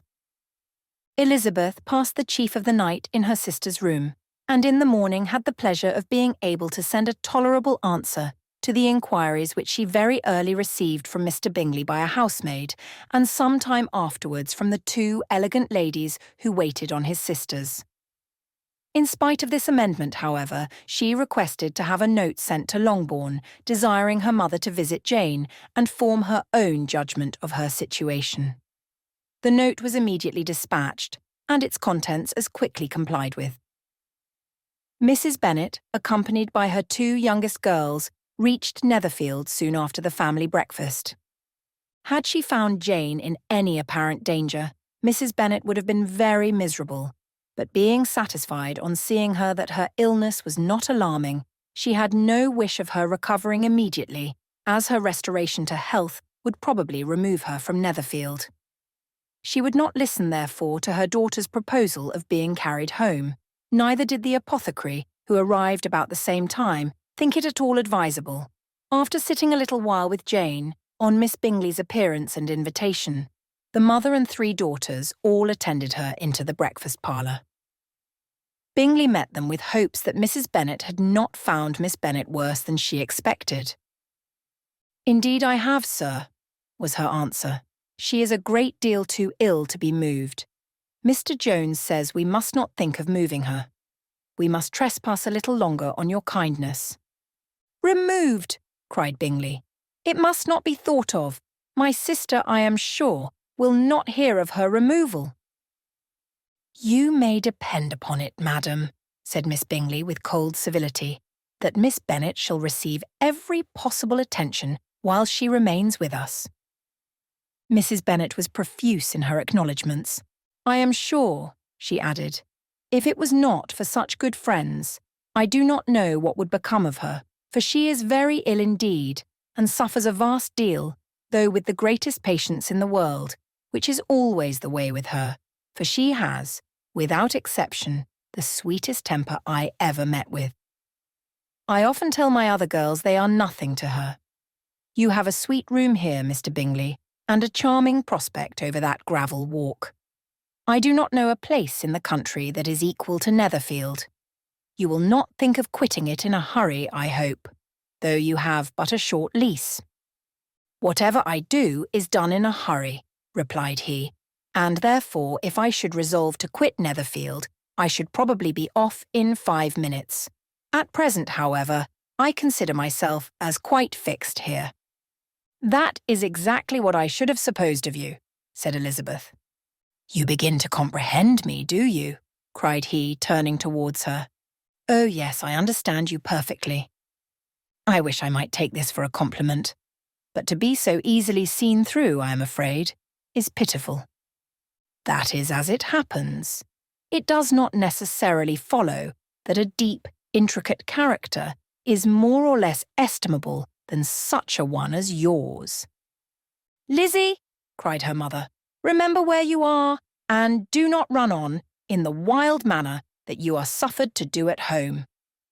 I did not know before," continued Bingley immediately, "that you were a studier of character.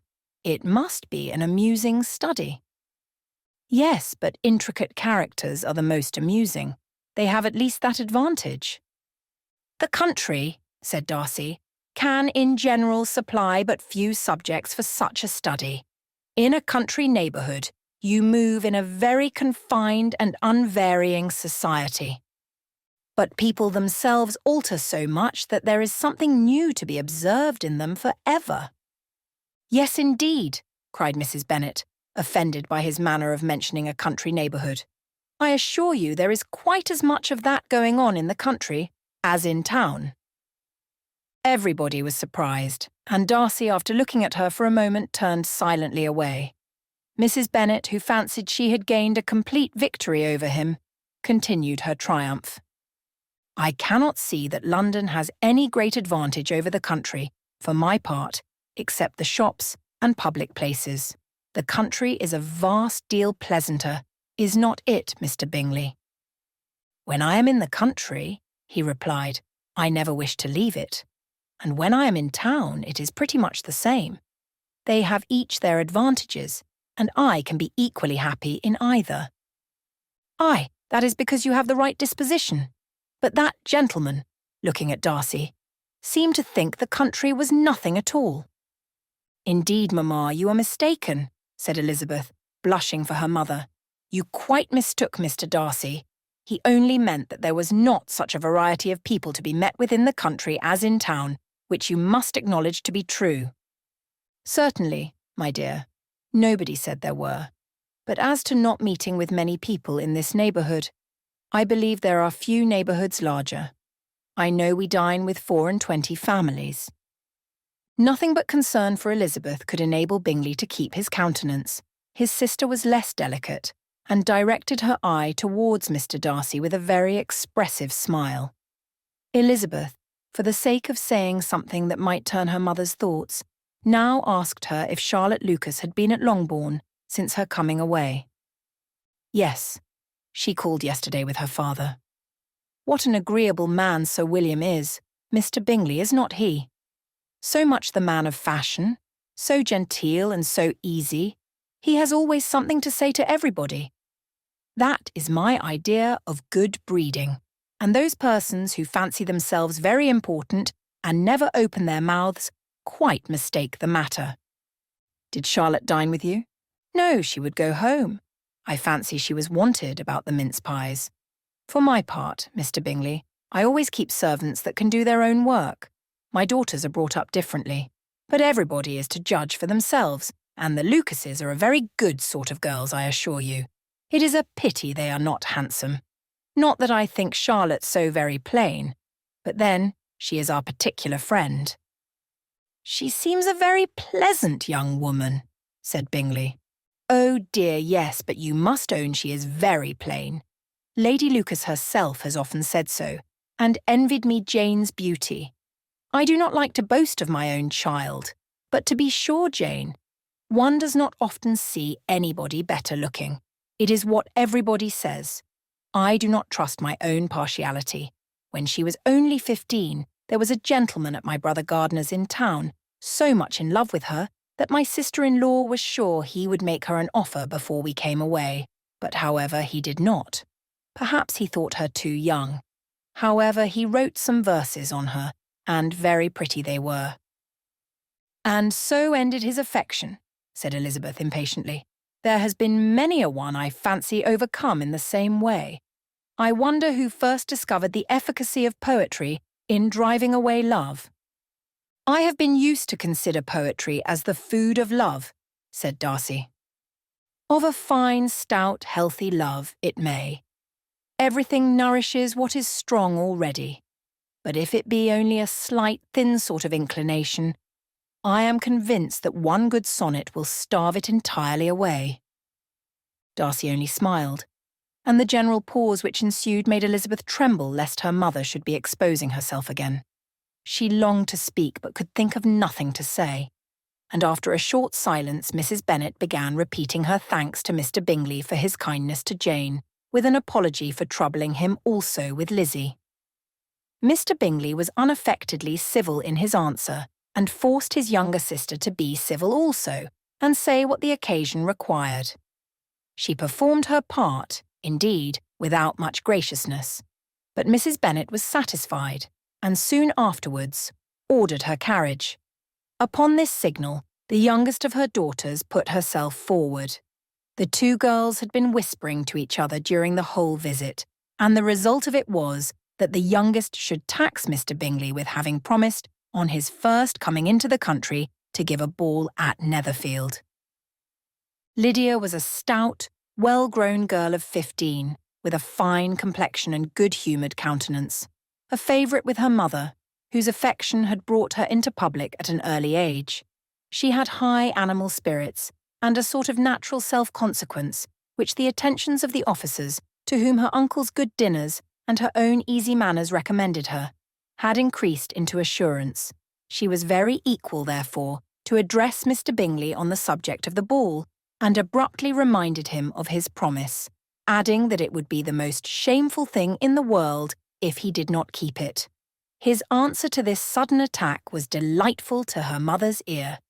"I am perfectly ready, I assure you, to keep my engagement, and, when your sister is recovered, you shall, if you please, name the very day of the ball. But you would not wish to be dancing while she is ill." Lydia declared herself satisfied. Oh yes, it would be much better to wait till Jane was well, and by that time most likely Captain Carter would be at Meryton again.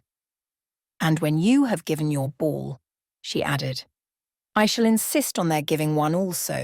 I shall tell Colonel Forster it will be quite a shame if he does not." Mrs. Bennet and her daughters then departed, and Elizabeth returned instantly to Jane, leaving her own and her relations' behaviour to the remarks of the two ladies and Mr. Darcy, the latter of whom, however, could not be prevailed on to join in their censure of her, in spite of all Miss Bingley's witticisms on fine eyes. Chapter 10. The day passed, much as the day before had done. Mrs. Hurst and Miss Bingley had spent some hours of the morning with the invalid, who continued, though slowly, to mend, and, in the evening, Elizabeth joined their party in the drawing-room. The loo table, however, did not appear. Mr. Darcy was writing, and Miss Bingley, seated near him, was watching the progress of his letter, and repeatedly calling off his attention by messages to his sister. Mr. Hurst and Mr. Bingley were at piquet, and Mrs. Hurst was observing their game. Elizabeth took up some needlework, and was sufficiently amused in attending to what passed between Darcy and his companion. The perpetual commendations of the lady either on his handwriting or on the evenness of his lines, or on the length of his letter, with the perfect unconcern with which her praises were received, formed a curious dialogue, and was exactly in unison with her opinion of each. "How delighted Miss Darcy will be to receive such a letter." He made no answer. "You write uncommonly fast." "You are mistaken. I write rather slowly." "How many letters you must have occasion to write in the course of a year. Letters of business, too. How odious I should think them." "It is fortunate, then, that they fall to my lot instead of to yours." "Pray tell your sister that I long to see her." "I have already told her so once by your desire." "I am afraid you do not like your pen. Let me mend it for you. I mend pens remarkably well." "Thank you, but I always mend my own." "How can you contrive to write so even?" He was silent. "Tell your sister I am delighted to hear of her improvement on the harp, and pray let her know that I am quite in raptures with her beautiful little design for a table, and I think it infinitely superior to Miss Grantley's. Will you give me leave to defer your raptures till I write again? At present I have not room to do them justice." "Oh, it is of no consequence. I shall see her in January. But do you always write such charming long letters to her, Mr. Darcy?" "They are generally long, but whether always charming, it is not for me to determine. It is a rule with me that a person who can write a long letter with ease cannot write ill." "That will not do for a compliment to Darcy, Caroline," cried her brother, "because he does not write with ease. He studies too much for words of 4 syllables. Do not you, Darcy?" "My style of writing is very different from yours." "Oh," cried Miss Bingley, "Charles writes in the most careless way imaginable. He leaves out half his words and blots the rest. My ideas flow so rapidly that I have not time to express them, by which means my letters sometimes convey no ideas at all to my correspondents." "Your humility, Mr. Bingley," said Elizabeth, "must disarm reproof." "Nothing is more deceitful," said Darcy, "than the appearance of humility. It is often only carelessness of opinion, and sometimes an indirect boast." "And which of the two do you call my little recent piece of modesty?"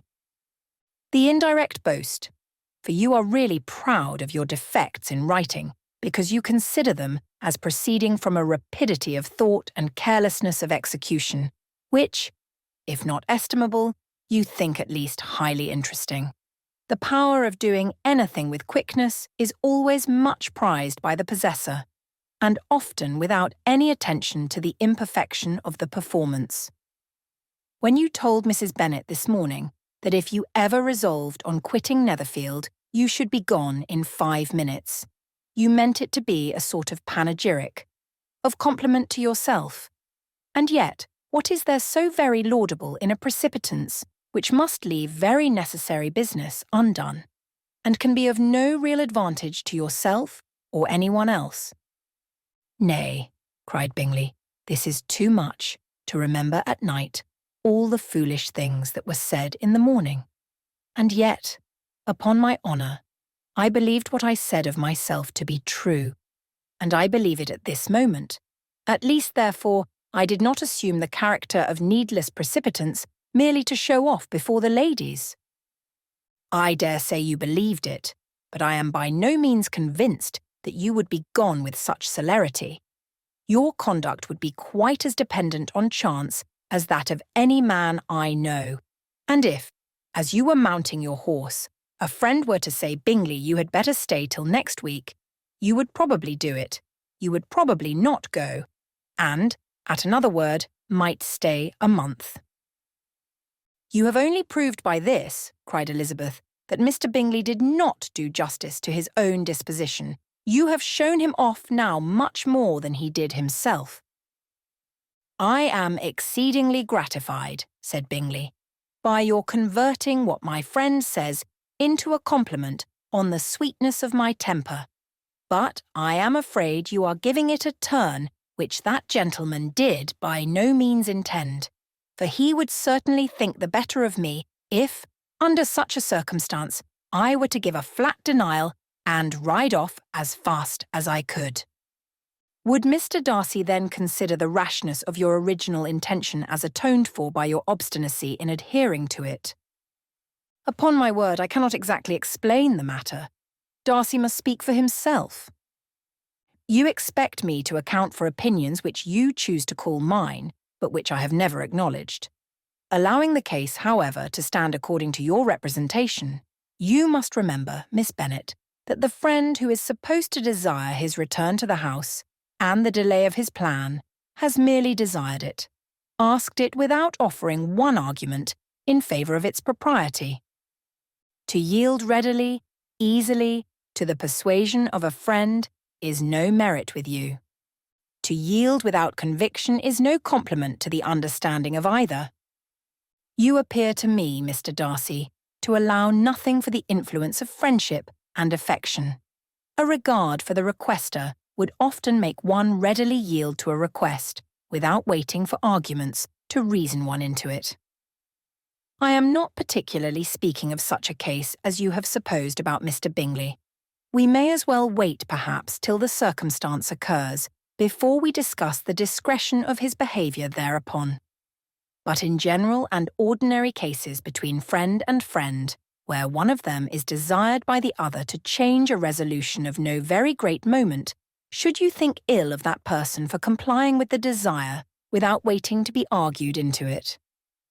Will it not be advisable, before we proceed on this subject, to arrange with rather more precision the degree of importance which is to appertain to this request, as well as the degree of intimacy subsisting between the parties? By all means, cried Bingley, let us hear all the particulars, not forgetting their comparative height and size, for that will have more weight in the argument, Miss Bennet, than you may be aware of. I assure you that if Darcy were not such a great tall fellow, in comparison with myself, I should not pay him half so much deference. I declare I do not know a more awful object than Darcy on particular occasions and in particular places, at his own house especially, and of a Sunday evening, when he has nothing to do. Mr. Darcy smiled, but Elizabeth thought she could perceive that he was rather offended, and therefore checked her laugh. Miss Bingley warmly resented the indignity he had received in an expostulation with her brother for talking such nonsense. "I see your design, Bingley," said his friend. "You dislike an argument and want to silence this." "Perhaps I do. Arguments are too much like disputes. If you and Miss Bennet will defer yours till I am out of the room, I shall be very thankful, and then you may say whatever you like of me." "What you ask," said Elizabeth, "is no sacrifice on my side," and Mr. Darcy had much better finish his letter. Mr. Darcy took her advice and did finish his letter. When that business was over, he applied to Miss Bingley and Elizabeth for the indulgence of some music. Miss Bingley moved with alacrity to the pianoforte, and after a polite request that Elizabeth would lead the way, which the other as politely and more earnestly negatived, she seated herself. Mrs. Hurst sang with her sister, and while they were thus employed, Elizabeth could not help observing, as she turned over some music books that lay on the instrument, how frequently Mr. Darcy's eyes were fixed on her. She hardly knew how to suppose that she could be an object of admiration to so great a man, and yet that he should look at her because he disliked her was still more strange. She could only imagine, however, at last, that she drew his notice because there was something about her more wrong and reprehensible, according to his ideas of right, than in any other person present. The supposition did not pain her. She liked him too little to care for his approbation. After playing some Italian songs, Miss Bingley varied the charm by a lively Scotch air, and soon afterwards, Mr. Darcy, drawing near Elizabeth, said to her, "Do you not feel a great inclination, Miss Bennet, to seize such an opportunity of dancing a reel?" She smiled, but made no answer. He repeated the question with some surprise at her silence. "Oh," said she, "I heard you before, but I could not immediately determine what to say in reply. You wanted me, I know, to say yes, that you might have the pleasure of despising my taste, but I always delight in overthrowing those kind of schemes and cheating a person of their premeditated contempt. I have, therefore, made up my mind to tell you that I do not want to dance a reel at all, and now despise me if you dare." "Indeed, I do not dare." Elizabeth, having rather expected to affront him, was amazed at his gallantry, but there was a mixture of sweetness and archness in her manner which made it difficult for her to affront anybody, and Darcy had never been so bewitched by any woman as he was by her. He really believed that, were it not for the inferiority of her connections, he should be in some danger. Miss Bingley saw or suspected enough to be jealous, and her great anxiety for the recovery of her dear friend Jane received some assistance from her desire of getting rid of Elizabeth. She often tried to provoke Darcy into disliking her guest by talking of their supposed marriage and planning his happiness in such an alliance.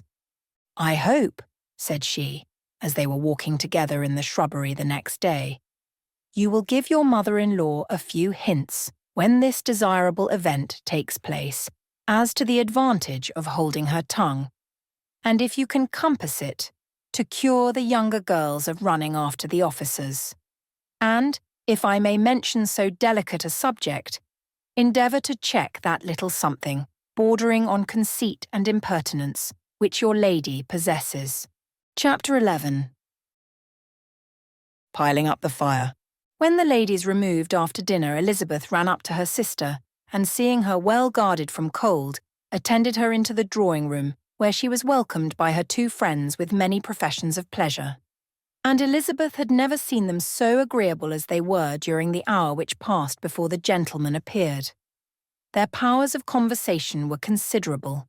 They could describe an entertainment with accuracy, relate an anecdote with humour, and laugh at their acquaintance with spirit.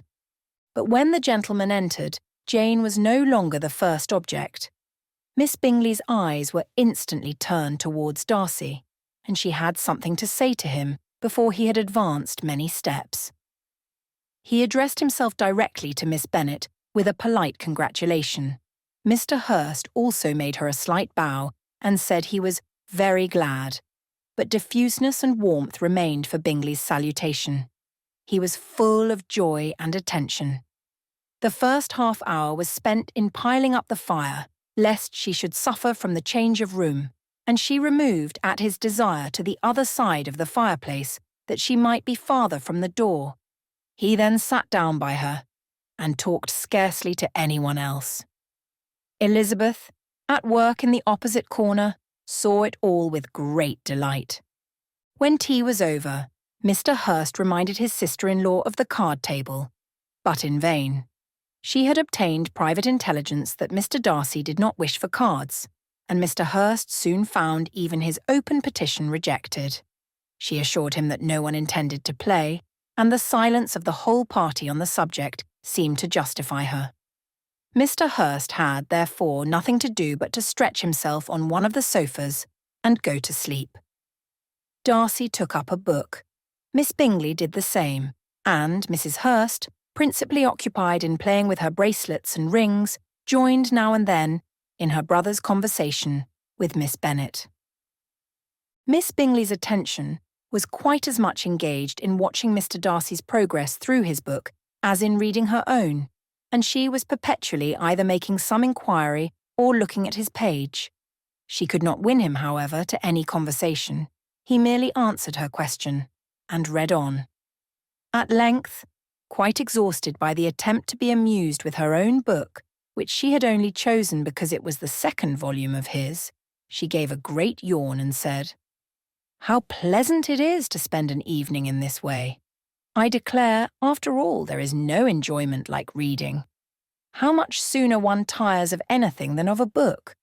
When I have a house of my own, I shall be miserable if I have not an excellent library." No one made any reply. She then yawned again, threw aside her book, and cast her eyes round the room in quest of some amusement, when, hearing her brother mentioning a ball to Miss Bennet, she turned suddenly towards him and said, "By the by, Charles, are you really serious in meditating a dance at Netherfield? I would advise you, before you determine on it, to consult the wishes of the present party. I am much mistaken if there are not some among us to whom a ball would be rather a punishment than a pleasure." "If you mean Darcy," cried her brother, "he may go to bed if he chooses before it begins. But as for the ball, it is quite a settled thing, and as soon as Nichols has made white soup enough, I shall send round my cards." "I should like balls infinitely better," she replied, "if they were carried on in a different manner. But there is something insufferably tedious in the usual process of such a meeting. It would surely be much more rational if conversation instead of dancing made the order of the day." "Much more rational, my dear Caroline, I dare say, but it would not be near so much like a ball." Miss Bingley made no answer, and soon afterwards got up and walked about the room. Her figure was elegant, and she walked well, but Darcy, at whom it was all aimed, was still inflexibly studious. In the desperation of her feelings, she resolved on one effort more, and, turning to Elizabeth, said, "Miss Eliza Bennet, let me persuade you to follow my example and take a turn about the room. I assure you it is very refreshing after sitting so long in one attitude." Elizabeth was surprised, but agreed to it immediately. Miss Bingley succeeded no less in the real object of her civility. Mr. Darcy looked up. He was as much awake to the novelty of attention in that quarter as Elizabeth herself could be, and unconsciously closed his book. He was directly invited to join their party, but he declined it, observing that he could imagine but two motives for their choosing to walk up and down the room together, with either of which motives his joining them would interfere. What could he mean? She was dying to know what could be his meaning, and asked Elizabeth whether she could at all understand him. "Not at all," was her answer, "but depend upon it, he means to be severe on us, and our surest way of disappointing him will be to ask nothing about it." Miss Bingley, however, was incapable of disappointing Mr. Darcy in anything, and persevered, therefore, in requiring an explanation of his two motives. "I have not the smallest objection to explaining them," said he, as soon as she allowed him to speak. You either choose this method of passing the evening because you are in each other's confidence and have secret affairs to discuss, or because you are conscious that your figures appear to the greatest advantage in walking. If the first, I should be completely in your way, and if the second, I can admire you much better as I sit by the fire." "Oh, shocking!" cried Miss Bingley. "I never heard anything so abominable. How shall we punish him for such a speech?" "Nothing so easy, if you have but the inclination," said Elizabeth. "We can all plague and punish one another, tease him, laugh at him. Intimate as you are, you must know how it is to be done. But upon my honour I do not. I do assure you that my intimacy has not yet taught me that. T.'s calmness of temper and presence of mind, no, I feel he may defy us there. And as to laughter, we will not expose ourselves, if you please, by attempting to laugh without a subject. Mr. Darcy may hug himself." "Mr. Darcy is not to be laughed at," cried Elizabeth. "That is an uncommon advantage, and uncommon I hope it will continue, for it would be a great loss to me to have many such acquaintance. I dearly love a laugh. Miss Bingley," said he, "has given me credit for more than can be. The wisest and best of men, nay, the wisest and best of their actions, may be rendered ridiculous by a person whose first object in life is a joke." "Certainly," replied Elizabeth. "There are such people, but I hope I am not one of them. I hope I never ridicule what is wise or good. Follies and nonsense, whims and inconsistencies do divert me, I own, and I laugh at them whenever I can. But these, I suppose, are precisely what you are without. Perhaps that is not possible for anyone, but it has been the study of my life to avoid those weaknesses which often expose a strong understanding to ridicule, such as vanity and pride. Yes, vanity is a weakness indeed, but pride, where there is a real superiority of mind, pride will be always under good regulation." Elizabeth turned away to hide a smile. "Your examination of Mr. Darcy is over, I presume," said Miss Bingley. "And pray what is the result?" "I am perfectly convinced by it that Mr. Darcy has no defect. He owns it himself without disguise." "No," said Darcy, "I have made no such pretension. I have faults enough, but they are not, I hope, of understanding. My temper I dare not vouch for. It is, I believe, too little yielding, certainly too little for the convenience of the world. I cannot forget the follies and vices of others so soon as I ought, nor their offences against myself. My feelings are not puffed about with every attempt to move them. My temper would perhaps be called resentful. My good opinion once lost is lost forever." "That is a failing indeed," cried Elizabeth. "Implacable resentment is a shade in a character, but you have chosen your fault well. I really cannot laugh at it. You are safe from me. There is, I believe, in every disposition a tendency to some particular evil, a natural defect which not even the best education can overcome. And your defect is a propensity to hate everybody." "And yours," he replied with a smile, "is wilfully to misunderstand them." "Do let us have a little music," cried Miss Bingley, tired of a conversation in which she had no share. "Louisa, you will not mind my waking Mr. Hurst." Her sister made not the smallest objection, and the pianoforte was opened, and Darcy, after a few moments' recollection, was not sorry for it. He began to feel the danger of paying Elizabeth too much attention. Chapter 12. In consequence of an agreement between the sisters, Elizabeth wrote the next morning to her mother to beg that the carriage might be sent for them in the course of the day. But Mrs. Bennet, who had calculated on her daughters remaining at Netherfield till the following Tuesday, which would exactly finish Jane's week, could not bring herself to receive them with pleasure before. Her answer, therefore, was not propitious, at least not to Elizabeth's wishes, for she was impatient to get home. Mrs. Bennet sent them word that they could not possibly have the carriage before Tuesday, and in her postscript It was added that if Mr. Bingley and his sister pressed them to stay longer, she could spare them very well. Against staying longer, however, Elizabeth was positively resolved, nor did she much expect it would be asked, and fearful, on the contrary, of being considered as intruding themselves needlessly long, she urged Jane to borrow Mr. Bingley's carriage immediately, and at length it was settled that their original design of leaving Netherfield that morning should be mentioned, and the request made. The communication excited many professions of concern, and enough was said of wishing them to stay at least till the following day to work on Jane. And till the morrow their going was deferred. Miss Bingley was then sorry that she had proposed the delay, for her jealousy and dislike of one sister much exceeded her affection for the other. The master of the house heard with real sorrow that they were to go so soon, and repeatedly tried to persuade Miss Bennet that it would not be safe for her, that she was not enough recovered.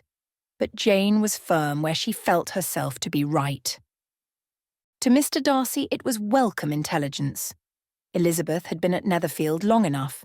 She attracted him more than he liked, and Miss Bingley was uncivil to her and more teasing than usual to himself.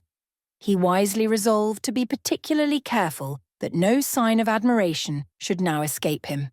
Nothing that could elevate her with the hope of influencing his felicity.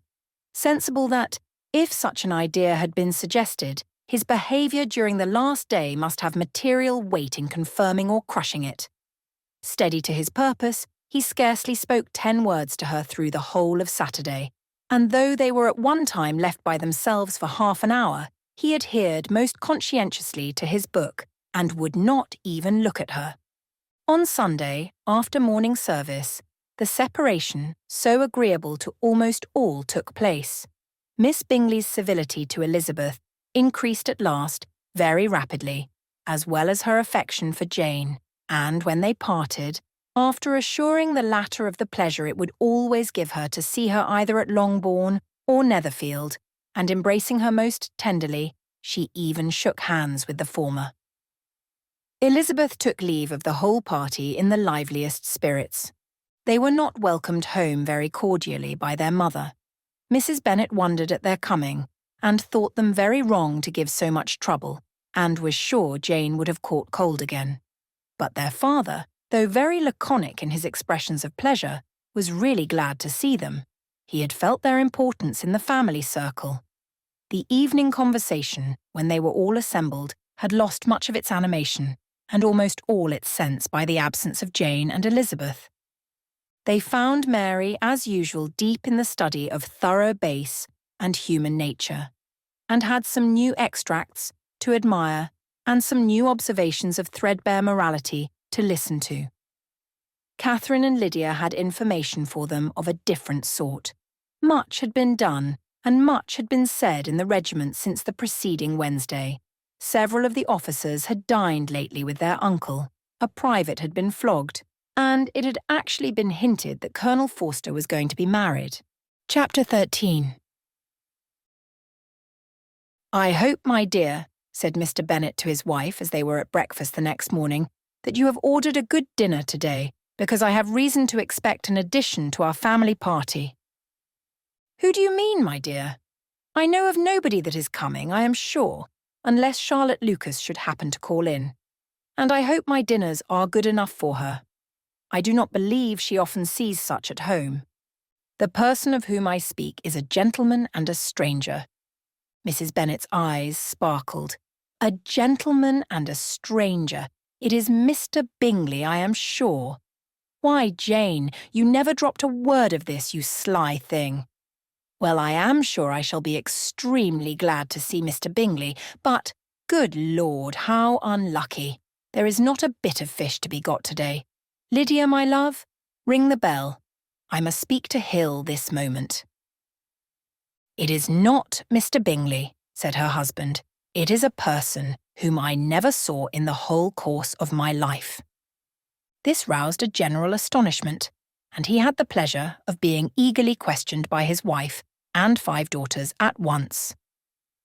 After amusing himself some time with their curiosity, he thus explained, About a month ago, I received this letter, and about a fortnight ago I answered it, for I thought it a case of some delicacy and requiring early attention. It is from my cousin, Mr. Collins, who, when I am dead, may turn you all out of this house as soon as he pleases." "Oh, my dear," cried his wife, "I cannot bear to hear that mentioned. Pray do not talk of that odious man. I do think it is the hardest thing in the world that your estate should be entailed away from your own children. And I am sure, if I had been you, I should have tried long ago to do something or other about it." Jane and Elizabeth attempted to explain to her the nature of an entail. They had often attempted it before, but it was a subject on which Mrs. Bennet was beyond the reach of reason, and she continued to rail bitterly against the cruelty of settling an estate away from a family of 5 daughters in favour of a man whom nobody cared anything about. "It certainly is a most iniquitous affair," said Mr. Bennet, "and nothing can clear Mr. Collins from the guilt of inheriting Longbourn. But if you will listen to his letter, you may perhaps be a little softened by his manner of expressing himself." "No, that I am sure I shall not, and I think it was very impertinent of him to write to you at all, and very hypocritical. I hate such false friends. Why could not he keep on quarrelling with you, as his father did before him? Why, indeed, he does seem to have had some filial scruples on that head, as you will hear. Hunsford, near Westerham, Kent, 15th October. Dear Sir, the disagreement subsisting between yourself and my late honoured father always gave me much uneasiness, and, since I have had the misfortune to lose him, I have frequently wished to heal the breach, but, for some time, I was kept back by my own doubts, fearing lest it might seem disrespectful to his memory for me to be on good terms with anyone with whom it had always pleased him to be at variance. There, Mrs. Bennet. My mind, however, is now made up on the subject. For having received ordination at Easter, I have been so fortunate as to be distinguished by the patronage of the Right Honourable Lady Catherine de Bourgh, widow of Sir Lewis de Bourgh, whose bounty and beneficence has preferred me to the valuable rectory of this parish, where it shall be my earnest endeavour to demean myself with grateful respect towards her ladyship, and be ever ready to perform those rites and ceremonies which are instituted by the Church of England. As a clergyman, moreover, I feel it my duty to promote and establish the blessing of peace in all families within the reach of my influence. And on these grounds I flatter myself that my present overtures of goodwill are highly commendable, and that the circumstance of my being next in the entail of Longbourn estate will be kindly overlooked on your side, and not lead you to reject the offered olive branch.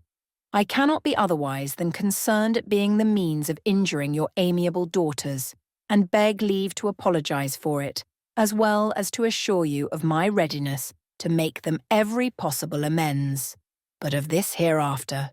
If you should have no objection to receive me into your house, I propose myself the satisfaction of waiting on you and your family, Monday, November 18th, by 4 o'clock, and shall probably trespass on your hospitality till the Saturday se'nnight following, which I can do without any inconvenience, as Lady Catherine is far from objecting to my occasional absence on a Sunday, provided that some other clergyman is engaged to do the duty of the day.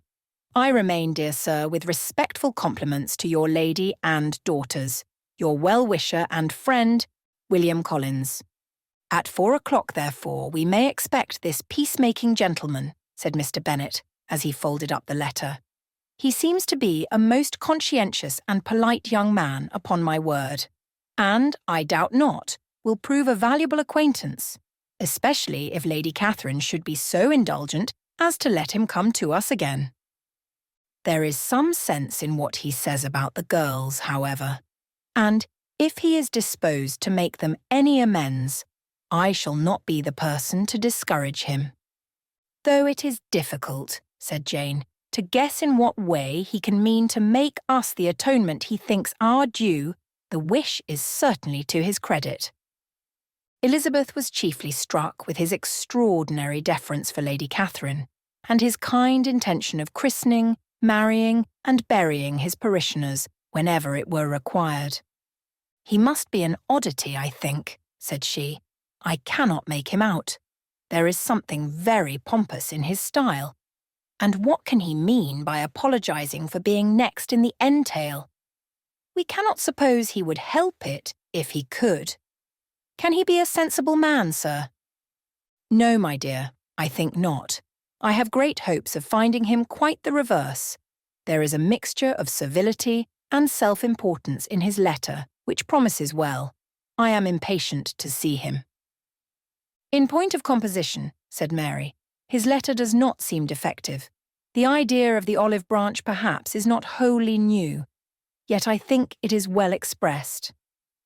To Catherine and Lydia neither the letter nor its writer were in any degree interesting. It was next to impossible that their cousin should come in a scarlet coat, and it was now some weeks since they had received pleasure from the society of a man in any other colour. As for their mother, Mr. Collins's letter had done away much of her ill will, and she was preparing to see him with a degree of composure which astonished her husband and daughters. Mr. Collins was punctual to his time, and was received with great politeness by the whole family. Mr. Bennet indeed said little, but the ladies were ready enough to talk, and Mr. Collins seemed neither in need of encouragement nor inclined to be silent himself. He was a tall, heavy-looking young man of 25. His air was grave and stately, and his manners were very formal.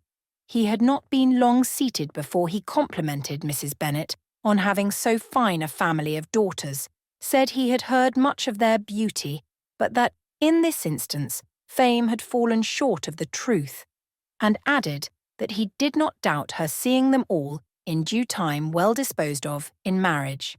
This gallantry was not much to the taste of some of his hearers, but Mrs. Bennet, who quarrelled with no compliments, answered most readily, "You are very kind, sir, I am sure, and I wish with all my heart it may prove so, for else they will be destitute enough.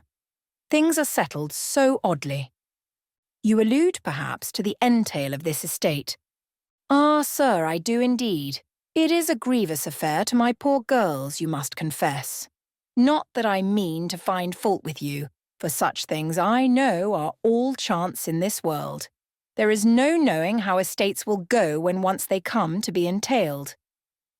I am very sensible, madam, of the hardship to my fair cousins, and could say much on the subject, but that I am cautious of appearing forward and precipitate. But I can assure the young ladies that I come prepared to admire them. At present I will not say more, but perhaps when we are better acquainted—" He was interrupted by a summons to dinner, and the girls smiled on each other. They were not the only objects of Mr. Collins's admiration. The hall, the dining room, and all its furniture were examined and praised, and his commendation of everything would have touched Mrs. Bennet's heart, but for the mortifying supposition of his viewing it all as his own future property.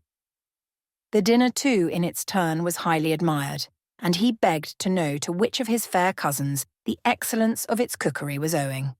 But here he was set right by Mrs. Bennet, who assured him, with some asperity, that they were very well able to keep a good cook, and that her daughters had nothing to do in the kitchen.